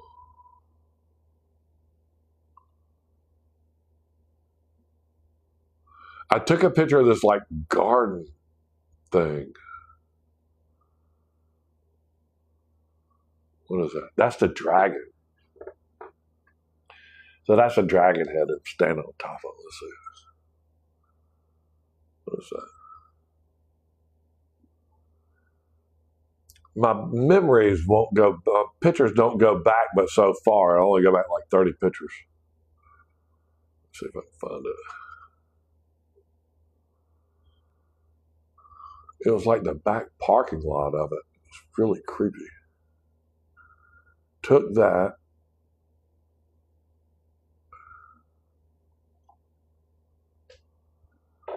Yeah, and then there was these bronze doors in the back of the church.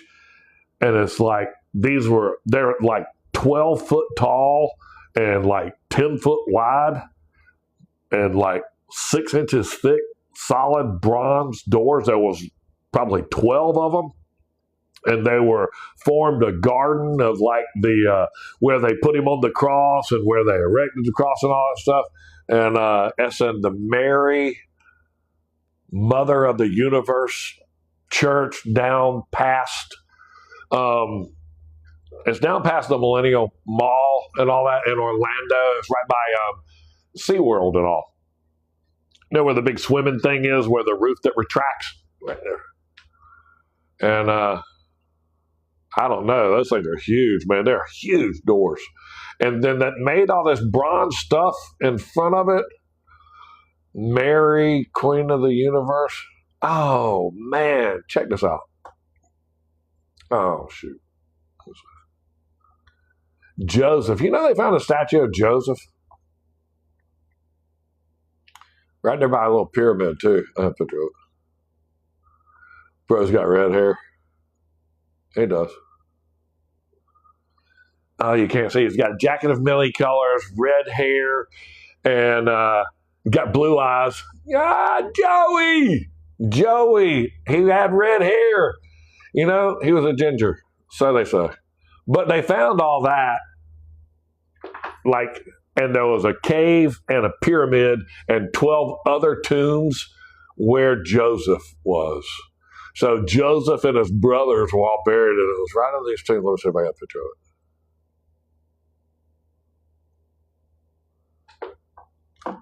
There. It's like this little pyramid and then these other tombs of the 12. And it was right there outside of Egypt. And there were 12 tombs. One of them had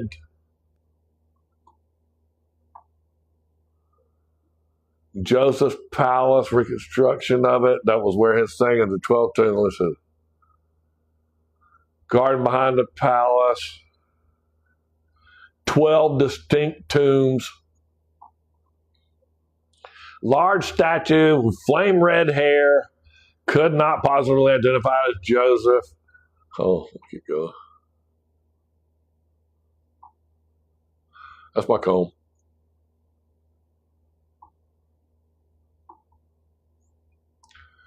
Where is his little redhead self at? Anyway, Joseph found his thing. Found his many colored jacket and all that stuff. Flame red hair, jacket of many colors. It's funny. Now that's a fancy comb. You know what? What's cool? I bought it for my son.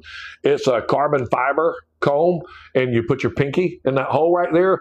And so when you're cutting with your fingers, it stays out of your. It's a barber's comb, and it's made out of carbon fiber. And my son, I got it for him, and it fell out of his pocket. And I said, "Hey, dude, you come on the couch right there. Put your finger in it, and then it stays out of your hand while you cut." I'm a stylist. I need that. It is. You can zoom into that. It's a carbon fiber. Those people make it. I think it was called Chicago comb. It had a patent number on it, but it's all made out of carbon fiber. I know it's a daggone nice comb. I've only paid like $10 for it, but it's about that long. I bought it for my son. He's a barber. You put your pinky in it, and then that way it stays on your pinky while you're cutting hair, and then you put it into your hand, flip it into your hand, and comb, and then cut and comb. I know he used that comb to cut my hair. He did. Then I was telling him about ginger. You know, I think David was a ginger too. How many people think David was ginger? I think David was a ginger. I don't spend too much time spinning around. I know. I'm tired. Yeah, I did the same thing 1,000 times. Good job, AJ, on the hair did. He did my hair did. I love the swivel cutting chairs. AJ does not have one in the garage. It is a sweating sitting chair. I don't care. I always heard King David was a redhead. I believe that he was ruddy. I believe that he was red like Esau. I believe Esau, Edom, Adam, red clay, red, ruddy. Got by his red porch, the red army, the red wall, all that red stuff, man. He got deceived by that red porch. Hebrew, the Hebrew red, the Hebrew, man, those people. Got me reading the Hebrew Bible. I'm over here loving it. Like going, it's just like they picked the story of the Hebrew people and I going, you know, like the Shem people are pretty cool. Like that Abraham guy and all. You ever read that book about Abraham? Yeah. It's called Jasher. Yeah. The book of the just? Yeah. That's right. The church told you not to read that. What do you mean? The church just said, is it not written in the book of Jasher? Yeah. You mean the part where Joshua, which is the same name as Jesus, told the sun and the moon to stand still? He didn't tell the earth to stand still. He said the sun and the moon to stand still. That's what happened there. I'm gone. I'm gonna. Just Joe. What are you going? Turns out Cherokee beliefs mirror the Old Testament. Cherokee, huh?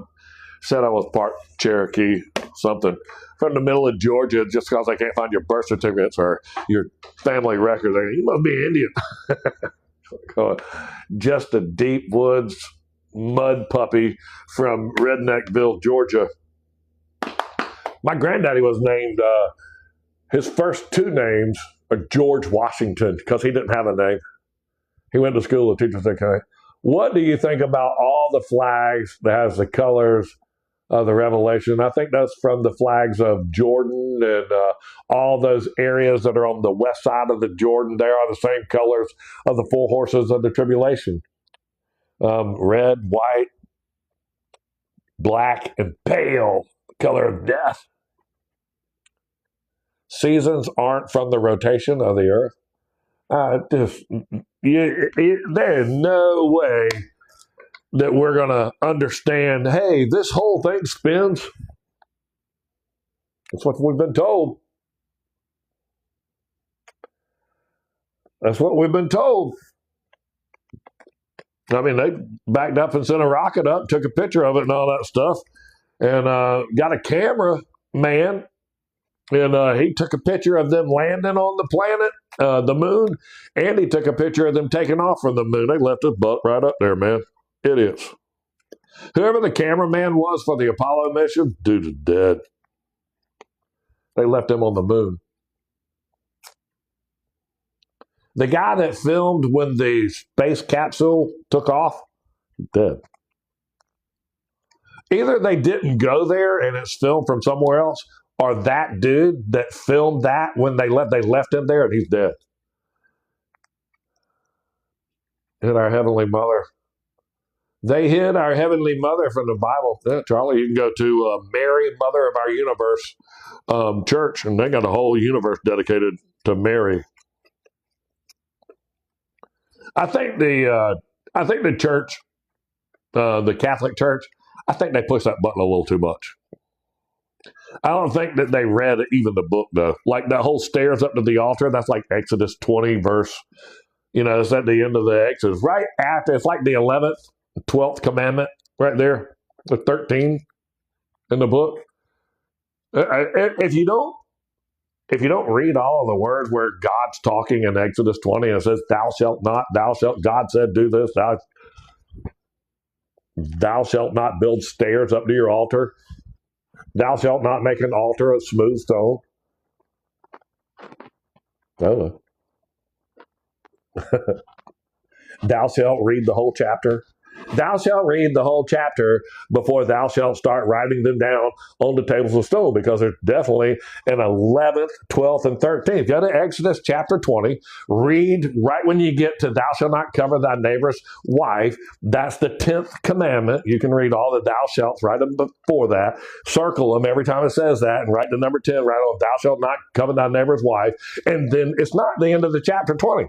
There's 15 more verses. Bro's still talking. Goes down and says, thou shalt not make idols of silver and gold. Thou shalt not make stairs go up to your altar. Thou shalt not make an altar of smooth stone. Thou shalt make an altar of earth. If you raise a tool upon the earth, you have polluted it. But you know what? They didn't read those last three because every knucklehead in the world had stairs up to their smooth altar, and they had statues of gold and silver all over the place. So the big statue of Mary in gold on the top of that guy's cane, walking around as he walks up the stairs to his smooth idol altar, just tells me right off the bat that dude with the Pope hat on never read any of that crap and never told any of his boys in bishop school and missionary school how to read the whole chapter of Exodus 20, and they should have demolished, instead of walking around to all the statues that they disfigured and all that stuff, they should have taken the staircases out of everywhere. And they were like, going, how the heck are we going to get everywhere? It's going to be difficult. All right. The staircase one, we're just not going to have to mention that one, okay? All right? The stairs going up to the altar, they done built this place. And the other places there that we built, nobody read that crap there, so they all have stairs going up to their altar. So, dang, we're just stuck with it. Let's just don't scrub number 11, that one off of here. And the whole smooth altar, man, Billy been carving on that thing. He's a master mason. The master mason took stone. He made the stairs too, but don't tell him about that. Then he made the altar. While they talk about the 3 days of darkness, what have you heard that before? In the old Jewish Babylonian Talmud, they said that after 3 days, death had carried you away. And that's why Lazarus was raised on the 4th day and he stunk, because death, they said that the spirit hovered over the body for 3 days. So that's why they raised Lazarus on the 4th day. And then if you read the book of, I think it's the Gospel of Nicodemus. It's in my codex. It says Satan is talking to hell, and it's in the chapter called Satan is talking to hell. And it goes, man, but Jesus snatched Lazarus from us, and we held him 4 days, and he stinketh. And it's like going, and so you don't got no power. And you invited boy down here? You had him nailed to a cross? Yeah. Oh, man, you have just done us all in. You mean you struck dead the Son of God? He's going to resurrect. He's going to come down here and kick everybody's butt. Exodus 10:21. Exodus 10:21. I'll read it. We were just talking about Exodus 10:21.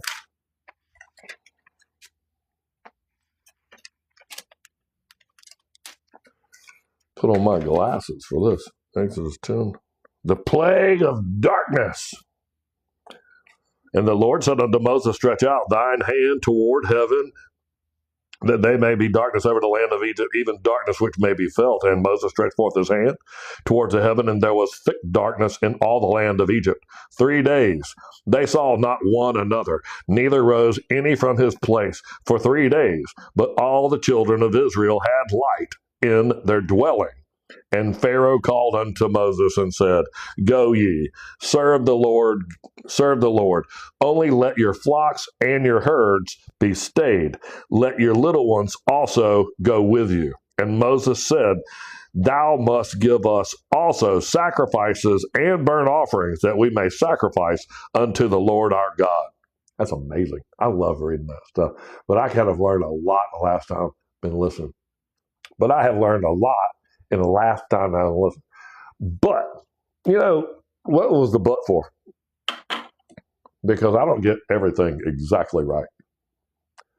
And so I love reading about the plague of darkness. That was why he was in the grave for 3 days and 3 nights. That's why Lazarus was dead for 3 days. It's that, to control death and life. I mean, we can control death, but we can't bring life back. And when Jesus Christ raised Lazarus from the dead, it was after the 4th day. So just know he was supposed to be. Morgan, where can we talk with him? Where can we talk with who? Spend every minute of every day. We talk with him in the text. Morgan. Who do you talk to in text? I talk to some people in text. I talk to my moderators all the time, but I will. I'm at you. Hey, you know what? I actually am going to start doing Zoom calls. I talked to somebody the other day for almost 2 hours, and wasn't a charge money. As God just kept saying, man, I got to talk to you. I got to talk to you. And it's just you. I just got to hear you answer some questions. And I couldn't have done it if there had been 5 people in the room. But I talked to him one-on-one for an hour and 46 minutes. I remember listening to it. And I'm going to start doing that more and more. I probably will do it with a Zoom call, but I'd rather do one-on-one for 2 reasons. One, I don't want to give out my phone number.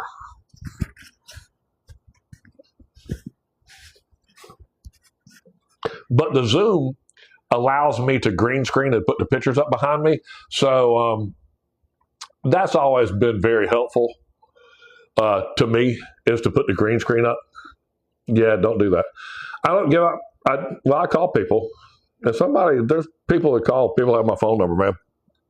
And I don't care.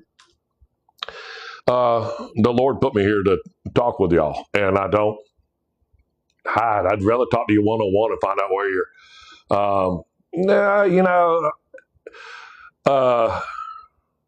Going onto a Zoom call, if I was going to do a class and talk to some people, which I may do, and have like a class that's closed topic and invite like 10, 15 people in there, like I used to take when I took my Hebrew classes, yeah, I would charge for that and do something. But if I'm going to talk to you on the phone, I want to have a one-on-one conversation. I don't want you to feel like, hey, I've paid for this and I'm requiring you to work and you have to serve me. Now I've paid you.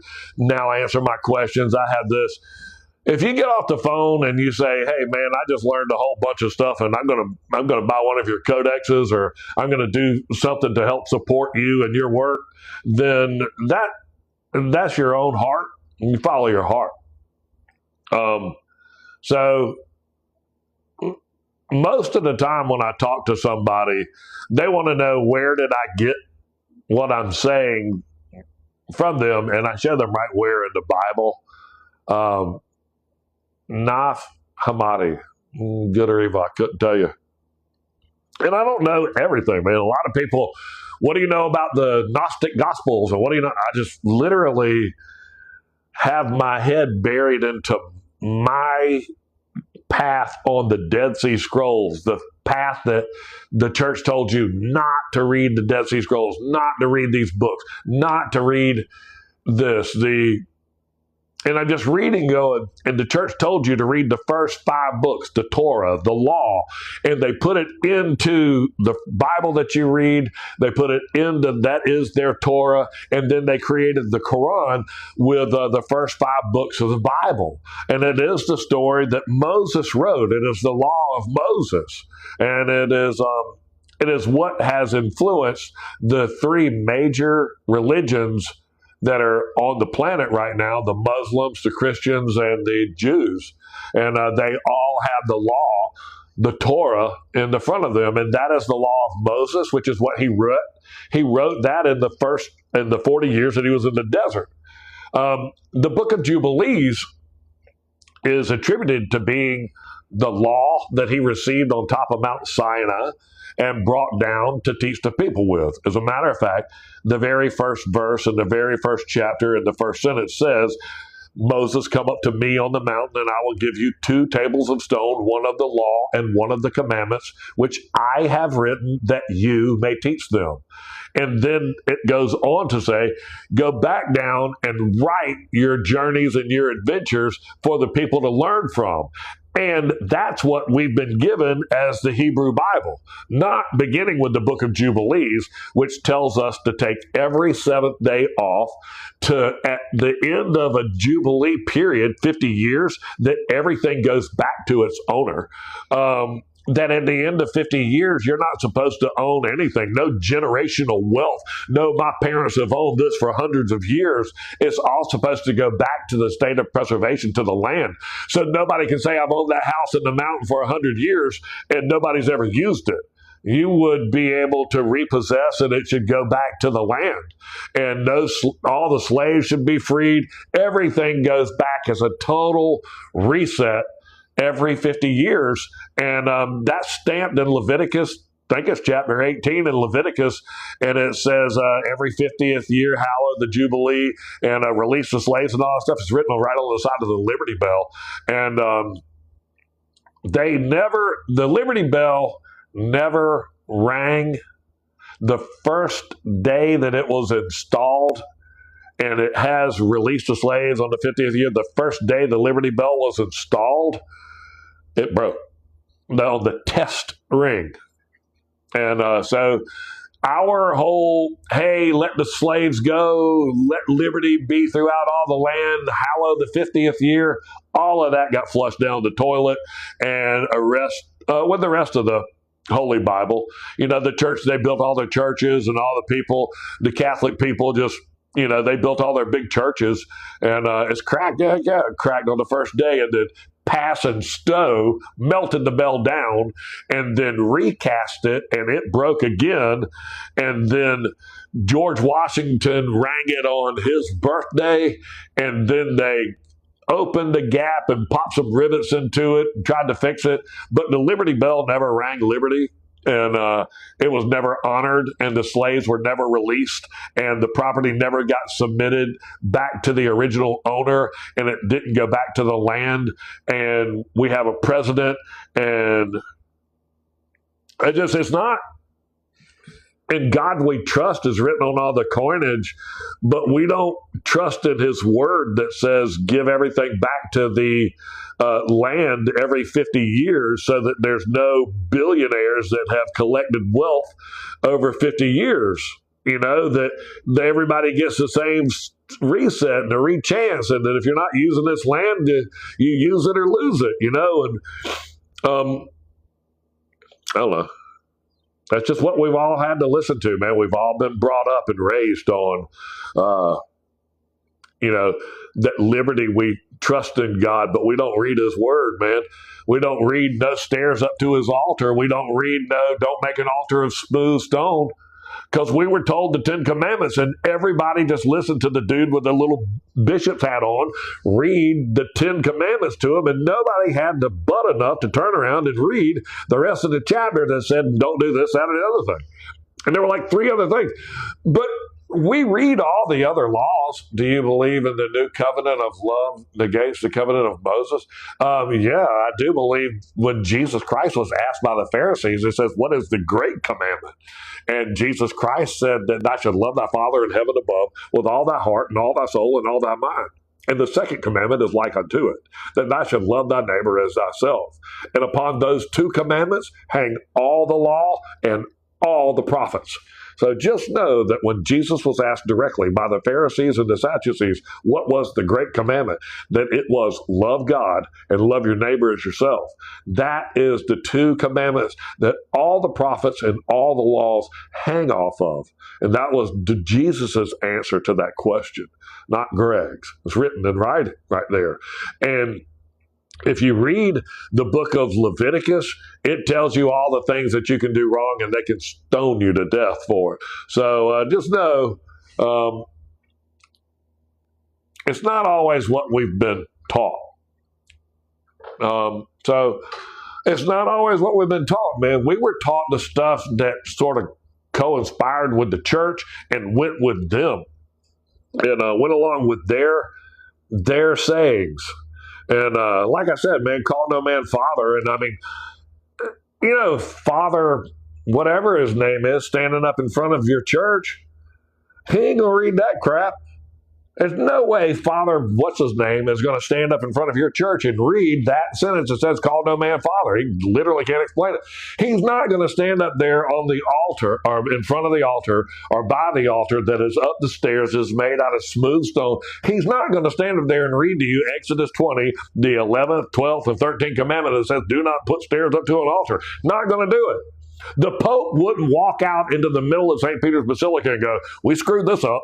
Well, we got stairs going all the way up to that altar, smooth as a baby's butt right over there, dragons all over the place. Who the heck is the architect?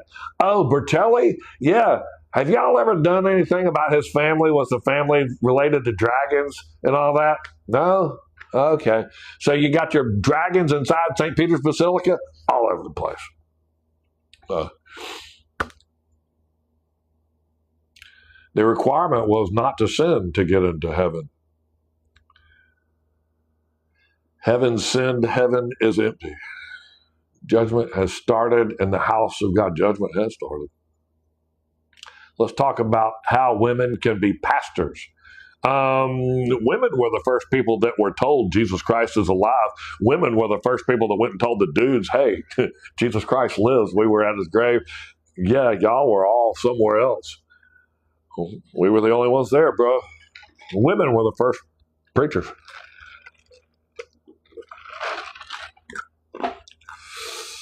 Women were the first people that were given the word.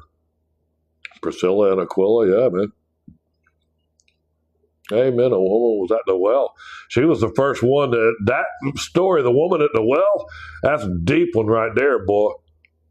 He specifically went out of his way to go to that woman. If somebody comes up to you and tells you a woman shouldn't be a preacher, that's like the Masons. They got that, and a woman can't enter the lodge, and women kicking your butt, dude. The women have been kicking your butt all along, man. The women are what pissed off the fallen angels all to pieces. The women are what pissed off the fallen angels. Y'all did that. Women made the fallen angels mad because God created a thing with his own hands that could reproduce a human being. They couldn't even do that, man. They saw this thing spitting out puppies and they were like going, what the heck, man? We creating all kinds of stuff over here. That thing reproduces life? Yeah, man. Let me try that. Okay. Yeah, let me try that again. Okay. Bad decision. You mean us creating life with the women of earth? Yeah. That was a bad thing. What's going to happen? Probably flood the whole planet and kill everything that you create. Really? Yeah, probably kill your own sons right in front of you too. Well, that's bad. Going to happen. I wish somebody would have pinned it. I got moderators there. One of my moderators is sleeping. It is. She is at 12:03. She should be asleep. No, she's had a stomach problem. We didn't feel like driving as much, and we took the day off. The requirement to get there is to believe what Jesus did. The requirement to get there is going to be through the works of your life. It sure is. It's going to be the works. It says that every man is going to be judged by his works. The books will be opened and every man will be judged by his works. Revelation 20, verse 12 or something. Something about you makes me think you're more into it for the money.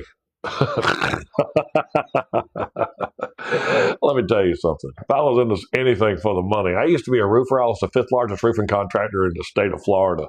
I put the roof on the Orlando International Airport. I was worth a lot of money. A lot of money. Man, I got enough money I can pay the rent this month and next month, and I can pay my car payment. So if I'm into it for the money, believe me, I walked away from roofing and what I did. I don't know, sort of kicked away from it. But my brother, that we were in business together, we were partners, and he still does it.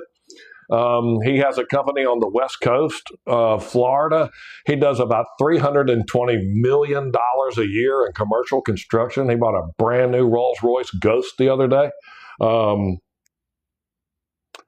I didn't see nobody walking up to him going, I bet you're in it for the money. I'm like going, most of the people that climb the mountain of success actually came down the mountain and told the people what they saw instead of trying to stay up into a place that doesn't have any oxygen, doesn't have any rivers, doesn't have any food, doesn't have any shade, doesn't have any water. Nothing's on top of the mountain, on top of the mountain of success. And that's what people, they want to stay up on top of that mountain of success, man. And, my father was just as successful as we'd ever thought about being. A millionaire. My brother's millionaire. I had a whole bunch of money and all. And I'm going to tell you something.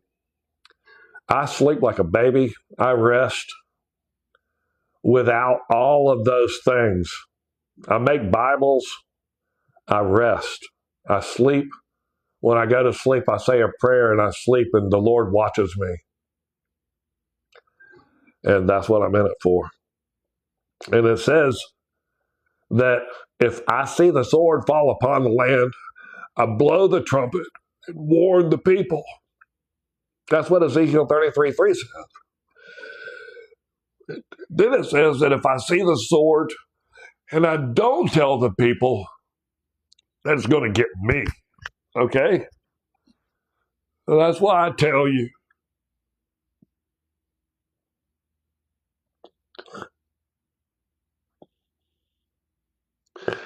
I try to teach you to see the sword because my family is down there with you. My wife, my grandchildren are all on the ground with you, and I'm stuck up here in this tower blowing a trumpet. And I'm trying to get you to see the sword. I'm trying to get you to know that if you do the right thing and if you love with all your heart, that you'll survive this, and those that endure to the end will survive. I'm reading the War Scroll. I'm not reading it from my own personal health. I'm reading it so that I can write it in a language that you'll understand. And I want you to know that it's a war between the sons of light and the sons of darkness. And I don't think any of us are cool enough to say, I wear those jerseys or I don't wear those jerseys. And what happens in the War Scroll is that the sons of light win 3 of the battles, and the sons of darkness win 3 of the battles. And the hearts of the sons of light melt and grow weary. And in the 7th and final battle, the Lord God destroys the sons of darkness. But it is those that make it to the end. Tell us what's happening right now. Is he coming soon for us? I believe that he locked the devil away for 2,000 years. 1,000 years being the first resurrection and 1,000 years being the second death. And it says that he that is affected by the first resurrection, not affected by the second death. That's 2,000 years. That whole deal went down when he was crucified at 33 AD. In 33 AD, in the year of our Lord, Jesus Christ was crucified and resurrected. And the earth did quake, Matthew 27:52. And the earth did quake, and the rocks did rent, and the graves were opened, and the bodies of many saints which slept arose and went into the holy city and were seen by many. And the first resurrection and the second death, and 2,000 years later, is 2033. And we're 7 years away from 2033. No man knows the day or the time when the Lord will return. But Satan is released at the end of the second death, and that's the second 1,000-year period. So Satan is released from his prison after the second 1,000 years. 2033 is 2,000 years after Jesus Christ was crucified and resurrected. He that ascended is he first, both that descended into the lower depths of the earth before he arose high above all the heavens. As Revelation 20 verse 1 starts out, the angel descended and laid hold on the dragon, that old serpent, which is the devil, and locked him away for 1,000 years. This is the first resurrection. That was the first 1,000-year period. All these recent earthquakes and all that stuff, man, these are wars and rumors of wars, and the earth did quake, man. I mean, if you can't smell the crap in the air, we left the Keys because it smelled like crap, and there was this red marsh tide all over the whole thing. I was like, oh my gosh, man. And no, the sea didn't turn to blood and all that stuff. Those are all long ago. So that's what I think. I think that we're 7 years away from 2033, which is when the end of the second death is, and that'll be the end of the second 1,000-year period.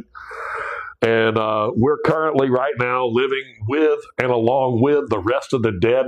It says that in Revelation 20, verse 5. It says, and the rest of the dead yet live again after the 1,000 years are finished. This is the first resurrection. So, I mean, after 1,000 years and 1,033, the rest of the dead yet live again. I mean, you just read it right there in the Bible. That's the crap that's aggravating us right now. Those are people around the world. Every president has probably been affiliated with the rest of the dead, influenced by the rest of the dead. All the leaders of the countries and all these people, those are most likely affiliated strongly with the rest of the dead or the sons of darkness, man. I mean, it says Jesus cast demons out of many. Many means more than half. You know, you can pick up any Bible, and this nightstand in this hotel, there's going to be a Bible over there. There's going to be a Mormon Bible, and there's going to be just a regular Bible. And you can read it's a Hebrew Bible. And out of all those people and all those things, man, they always told you not to read the book of Jubilees, not to read the book of Jasher, not to read them. They were hidden away from you. And that's exactly why I reproduced the Codex. Because I want you to read them. I think that all scripture is God-breathed and useful for teaching, and teaching and correcting. So I just want everybody to know that we produce those. I read them. There's nothing in there that says go build a pyramid or shake a snake at somebody. There's not anything in there. They're the most descriptive works that I can find. And I feel like you touched on part of the problem. Well, let's see. I'm trying to read it. Modern day society has been a plague. Oh, yeah. This modern day society has been a plague. I mean, they created a plague, and then they created a vaccine, and then they distributed it, and then they started a war. I mean, who? Why are we over there? Why are we?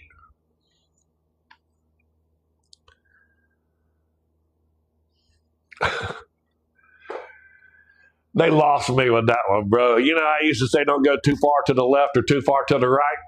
I got to find a whole other person to somewhere in the middle, man. Somebody that's focused on God and not so much of, hey, we got to get oil through the Strait of Hormuz and we just sunk their Navy. I don't know how they're just sinking all up. I'm not talking good or bad one way or the other. I just going to be hard figuring out what direction you're going to go. I just think people get in that office. I think that Oval Office or either that car called the Beast or something, I think as soon as you get in there, man, as soon as you get in there, you're like, God, what? You're like going, you're going to do what I tell you to do, or we're going to wipe out your whole family and all that stuff. And ask them if they all stopped breathing like 5 minutes ago. No, just call your kid and just ask them if they stopped breathing 5 minutes ago for just 1 minute. And that was me, and that's what I'm going to do to them if you don't do what I tell you to do. So just call your son, yeah, and ask him, did you stop breathing? Yeah. Okay. You know I'm not playing with you, right? Yeah. All right. That's that dude that can work against you, man. That's the devil. Guarantee you he's had that conversation with people that are running the countries and running the world. You don't know who you're messing with, man. I'm the devil. I'm walking to and fro in this. I'm making preparations. I'm one of the demons that's released. I'm part of the rest of the dead. I'm making preparations for when Satan walks this earth. Right. You ever read that about the fifth seal or the fifth trumpet where they make preparation for the kings of the east? Yeah. Right. That's my job, bro. I'm part of the rest of the dead. I was released at the end of the 1,000 years. The rest of the dead yet live again. Bam, bam, bam. Billy, the rest of the dead. I'm now your mayor. I'm now the governor. I'm now this. I'm in the police force. I'm on this. And all the boys are on that. I know. You know what? That 27-foot map of time, go to where Abraham was born and when Terah, and it tells you when his son was born, and when Terah was born, it's off by about 10 years. You got one of the people in the wrong place. But you know what? We all read Sadducees and Pharisees. We're all Sadducees and Pharisees. Everybody goes, I know so much about the Bible. And I'm like going, well, you probably know so much about the Bible. It's like the lawyer that got up there and said, I know so much about the law that even if you say you did it right, I'll find a way that you did it wrong. That's how good I am. I'm like going, okay, so we got this Bible right now that the Pharisees and Sadducees says that you can do it all right, but we'll find a way that you did it wrong. And that's what they patterned themselves out of. And in the book of Jubilees, stick by that. If they would have stuck to all the things that God told them, the commandments of God, they didn't stick to none of that. It says, thou shalt not kill. Moses wrote Genesis, Exodus, Leviticus, Numbers, and Deuteronomy. Moses wrote the first 5 books of the Bible. Genesis, Exodus, Leviticus. Levi priest. Moses was a Levi priest, the third book. Okay, at the end of Exodus, at the end of it, it says, thou shalt not kill. You get over here, the first book of Leviticus, and in Leviticus, like right there, as soon as you get into Leviticus, it says, you kill somebody. If they do certain things, you can stone them to death. You can kill. First 2, the beginning. Genesis means the beginning. Exodus means the end. All right. Thou shalt, at the end of the end, it says, thou shalt not kill. Bro writes the third book and goes, you kill them if you want to, if they do this, this, or this. So just know the book of Jubilees doesn't say kill anybody. It says, basically what they were instructed to do was put the word in the Ark of the Covenant and walk around with that and just kick everybody's butt with park the Ark out there and watch this thing. We'll wake up in the morning and they're all going to wake up dead. And that's exactly how it worked. But they lost faith in it and they put the Ark out there and the Philistines took it over to Ashdod and put it in front of Dagon, and then the Ark kicked Dagon's butt, and then the Philistines couldn't keep the Ark, so they sent it back and they sent a dowry with it or some kind of tithe with it, some money with it so that it wouldn't kick everybody's butt. And they sent it back. And then we got the Ark back, after the Philistines had done whatever they wanted to with it. I know. David, you reached level 20, Misty. Thank you so much. I certainly appreciate it. I'm going to touch it. Does it show my heart? You'll do that. I do have more than 10 friends. Thank you so much.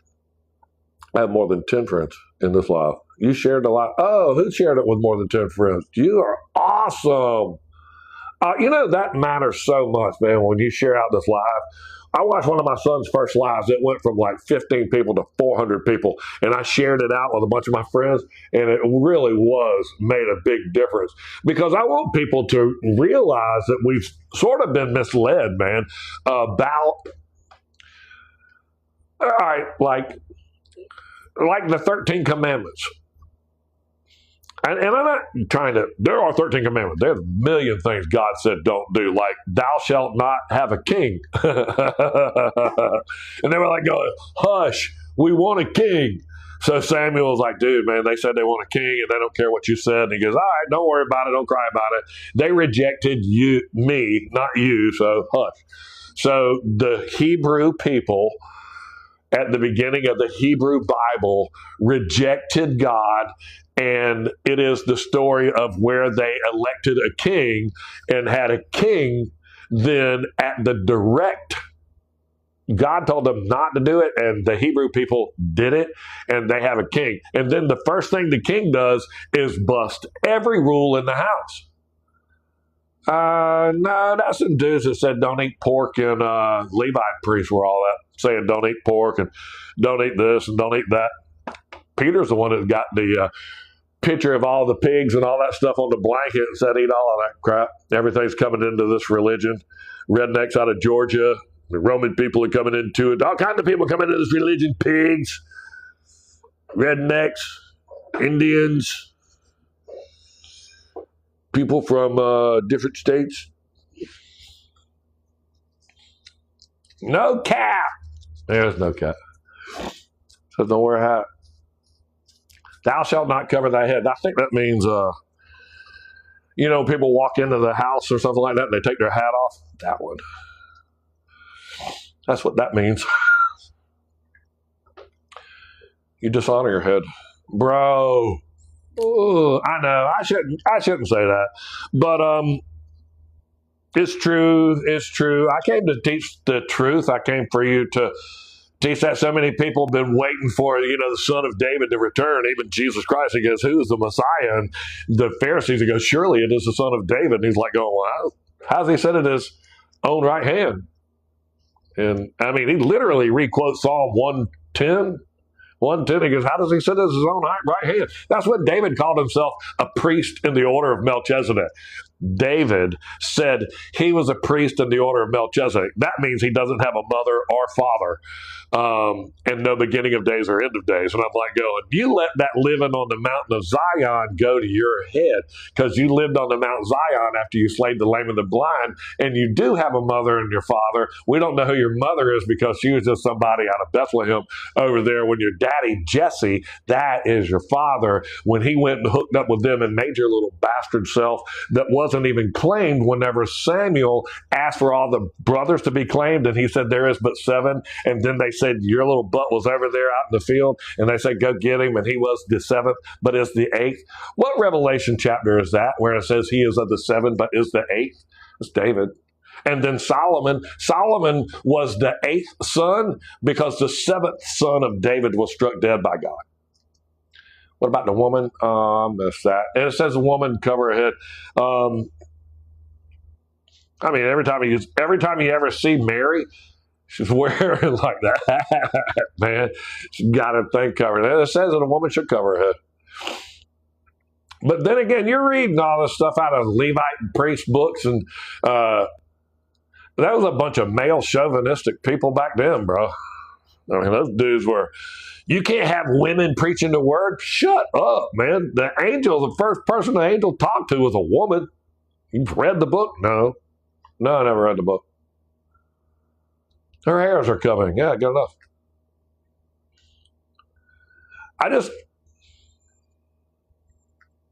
They don't say that in the church. It says, thou shalt not cover thy head. Every one of them boys over there at the western wall, the Wailing Wall.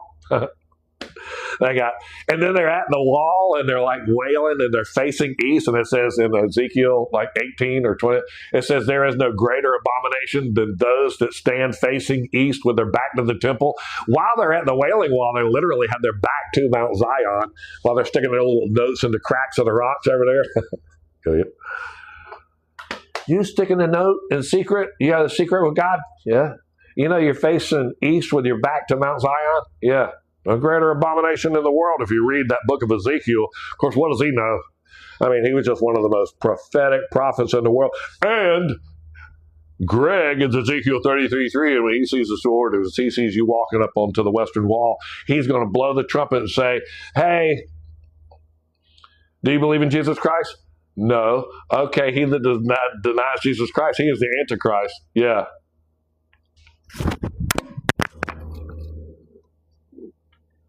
That's a good one. Oh, there it is. I don't know, they are. Did that make a big crashing noise?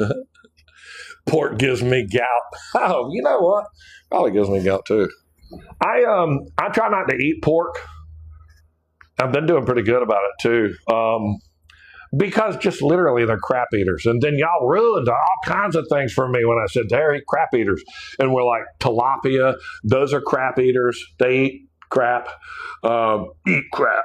Who else? Lobster. Oh man, I love lobster. Crap eater. They don't eat a lot of crap though. Statistically, they don't eat a lot of crap. King crabs, they eat like sea urchins and stuff like that. But they are down there amongst the crap and Canton shrimp. I know, man, my mama made the best fried shrimp and now they're like crap eaters. But then again, if you look right in the back of the shrimp, they got a little black line in the back of them full of crap. That's crap. Tube of crap. You got to take the shrimp, take the shell off of it, take the whole little line of crap off of it. That ought to be the first thing to go. Was that Dookie? That wasn't Dookie. I'm glad my wife's asleep. She's been running over here and going, you can't talk about that. But, you know, it is. Then you can see it. You ever see it in the shrimp, in the back of it?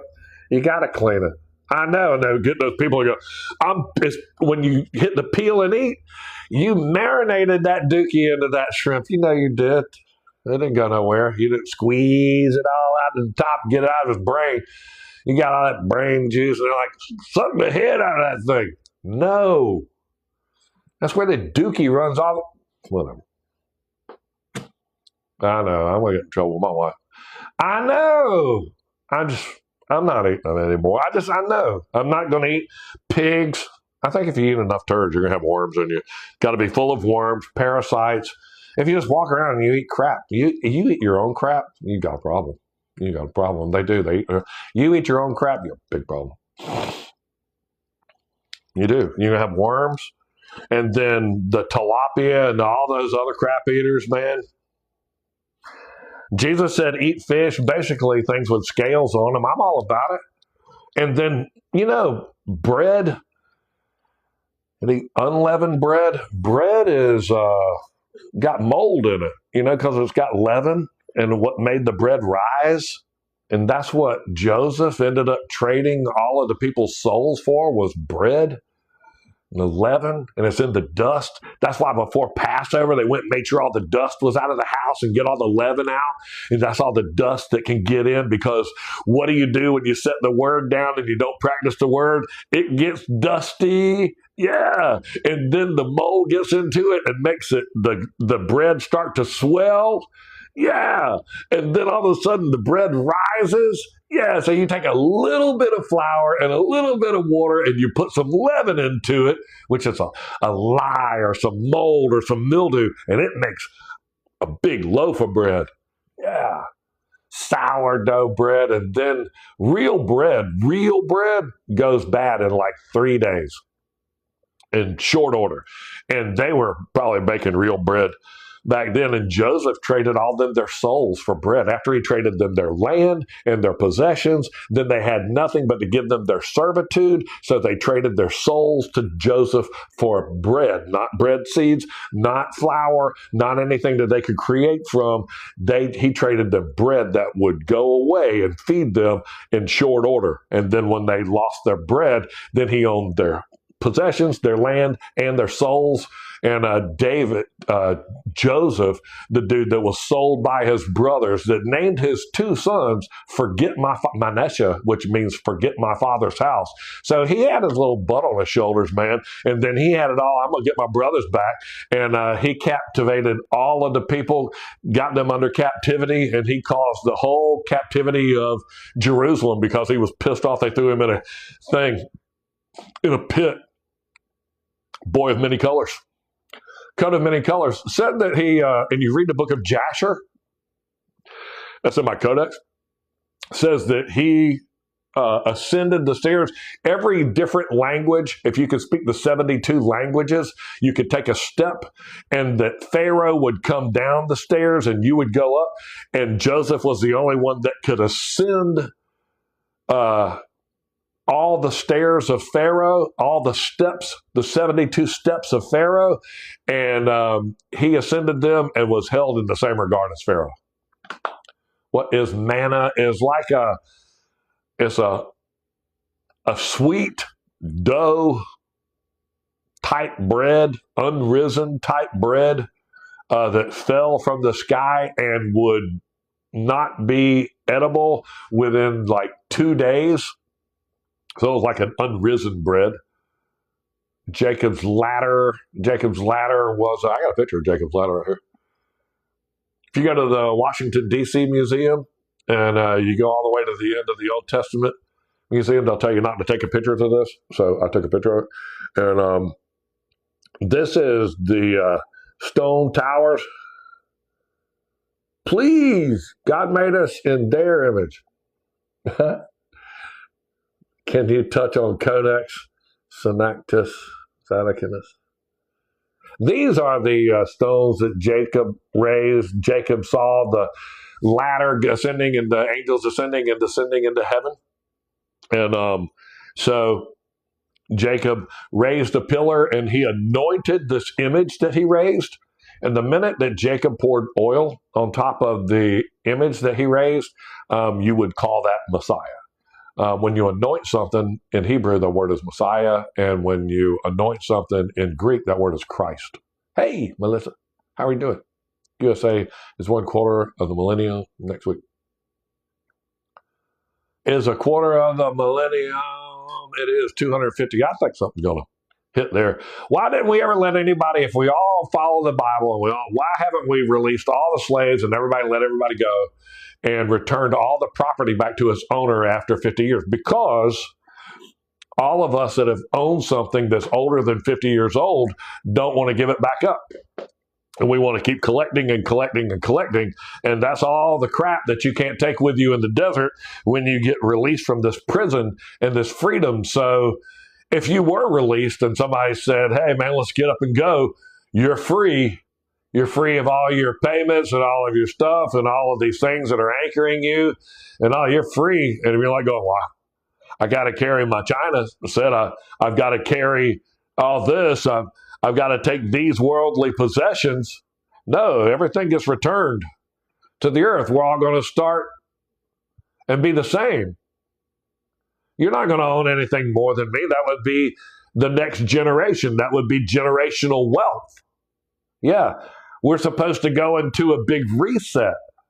Yeah, where there's nobody that can rule us.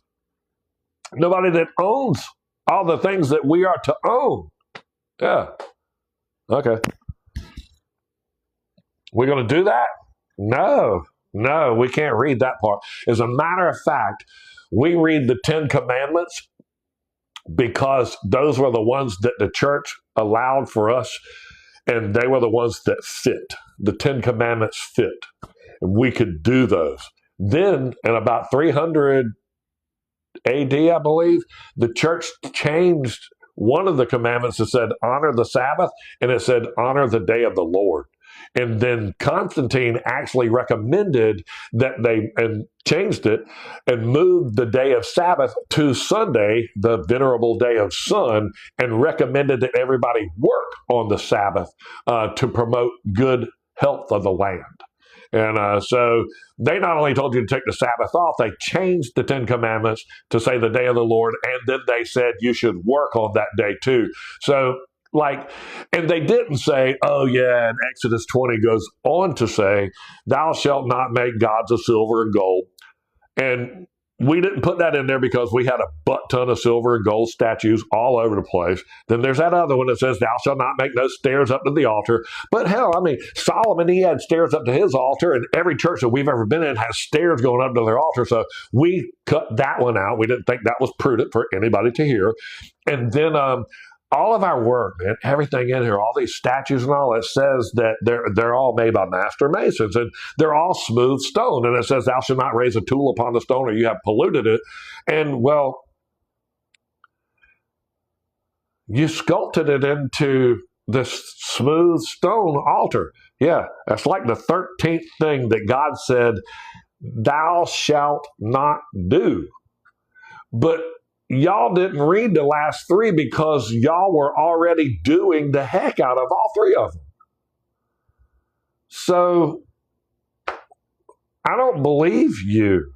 I don't believe you with your head covered telling me that your name is Father so-and-so standing at the top of the stairs next to your smooth altar, reading the day that you said, "Hey, come to church on Sunday," and we moved it from Saturday. I don't believe you.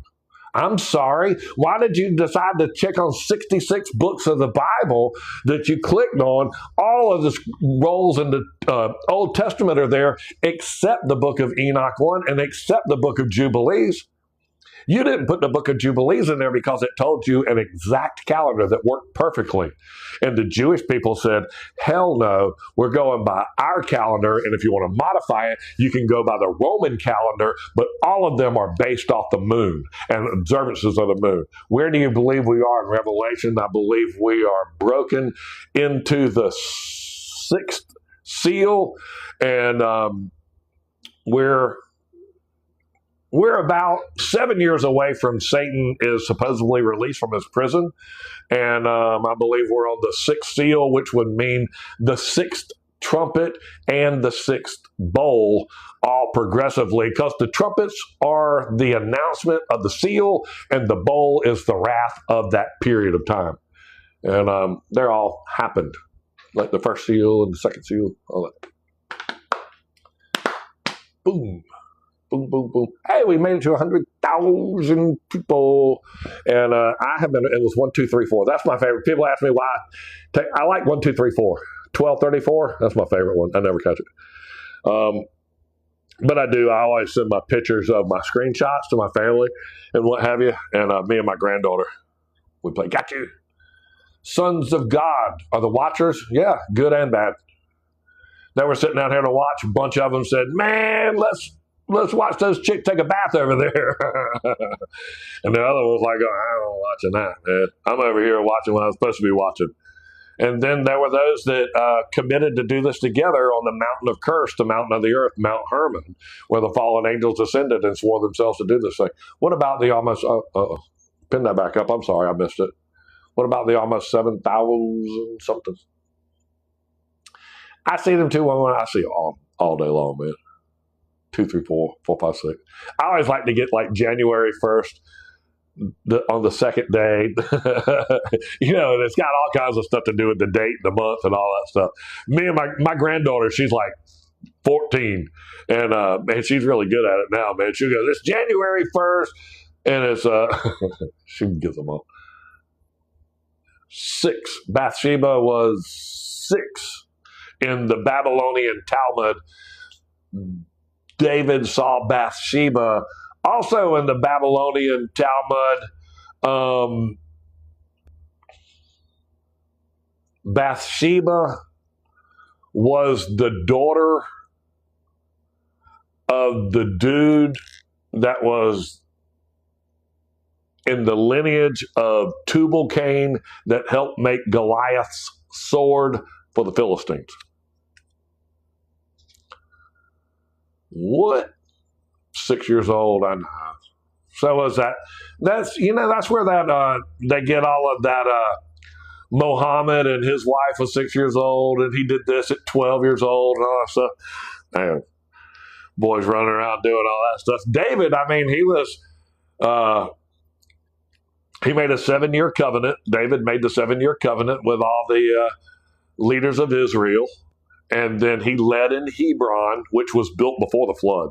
And he led in Hebron for 7 years, and then he went to Jerusalem and led in Jerusalem. What about the almost 7,000 times talked to his true name out of putting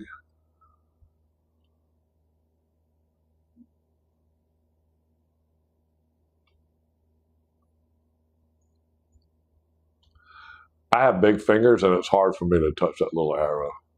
Sorry. You're talking about all the names that they, and putting the Lord and JC. 7,000 names of taking his name out. What do you think his name was? I want to see you. Yeah, yes. What do you think his name was?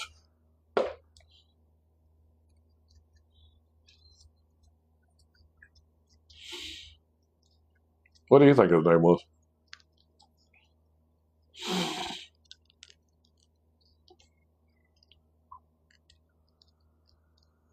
American being, I'm sure it says the Mystery Babylon or something, and it's probably because Noah's Ark was made here, and this is the only place on earth that they make gopher wood, so it has to be in northern Florida and southern Georgia where they made Noah's Ark because that's the discovery of gopher wood. No.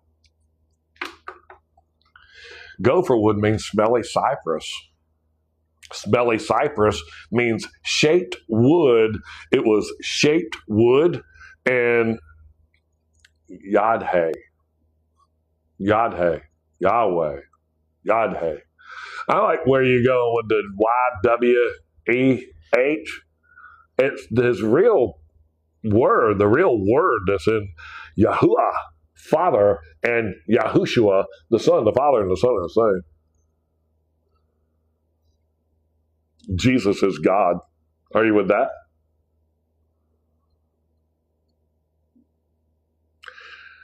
Jesus is God. So you can say 6 in one, half dozen in the other. The Son came in the Father's name. Yeah.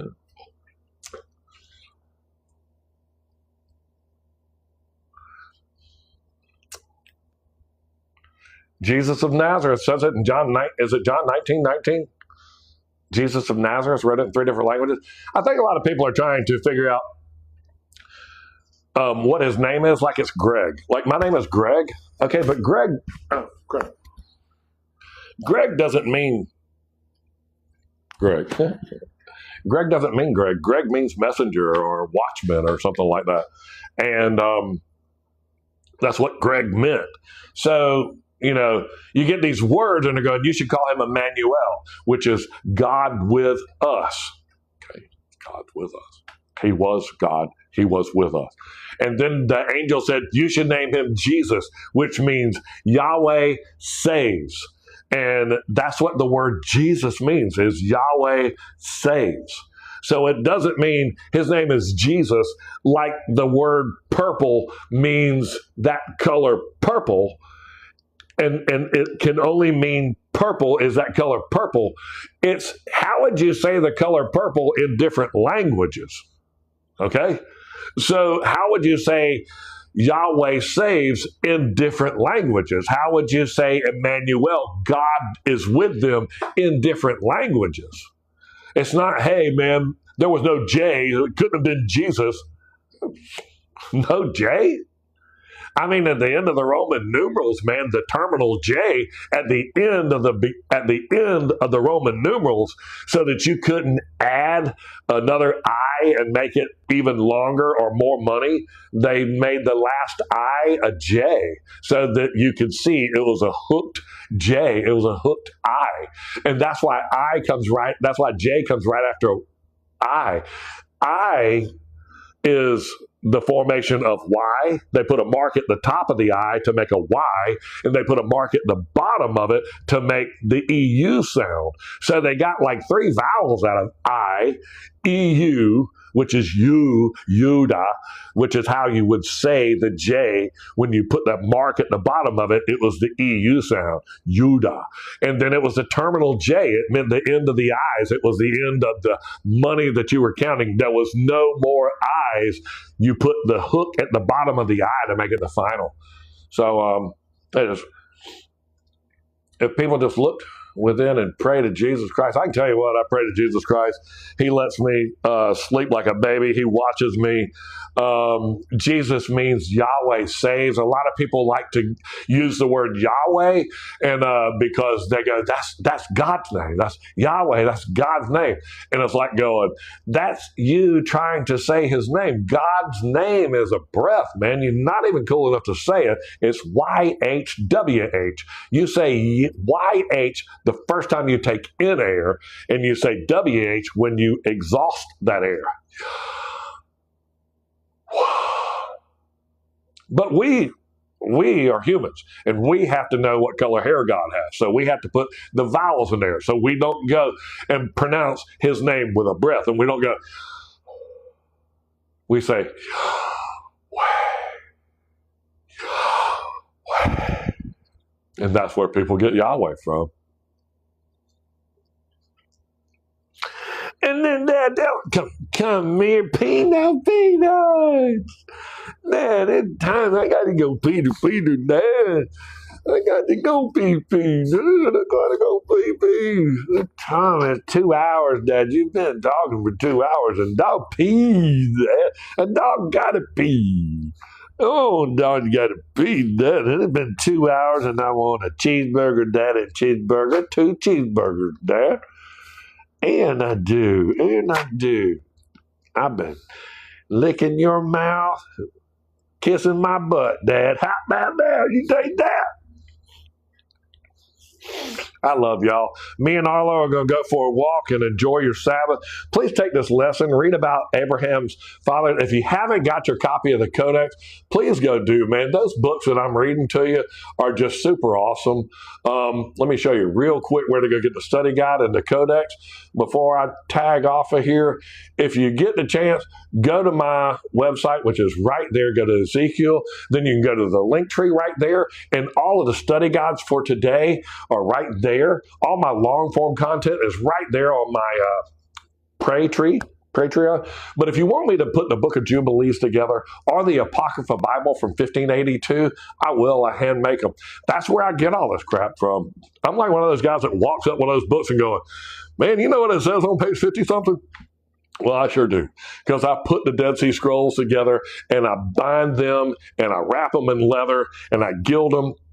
And I spend my days in and days out recreating the Apocrypha Bible and the Dead Sea Scrolls so that you can read them. And they're all written right here, the Codex and all that stuff. All my work in the Codex is all size 12 font, double space, so it's easy for you to read and follow along. And it's illustrated like out the butt. There's almost a picture on every page of the Codex. So, I love y'all. Thank y'all so much. Come see us where I will come see you because I'm really good. It does have, the Codex has Enoch 1, Jasher. It starts with the Book of Jubilees. Then it has Gad and the Gospel of Nicodemus, which is the descent into the underworld. Super cool. If I see that these any of these books are bought on Saturdays or Wednesdays, we'll reach out to you and we'll ask you what size T-shirt you are, and we'll get one of the Triple Cross Crown T-shirt, Triple Cross trumpet T-shirts for you. Me and Arlo love you to death. Gigi is right here moderating with us, and we all do love you. So in Jesus' name, y'all have a blessed day.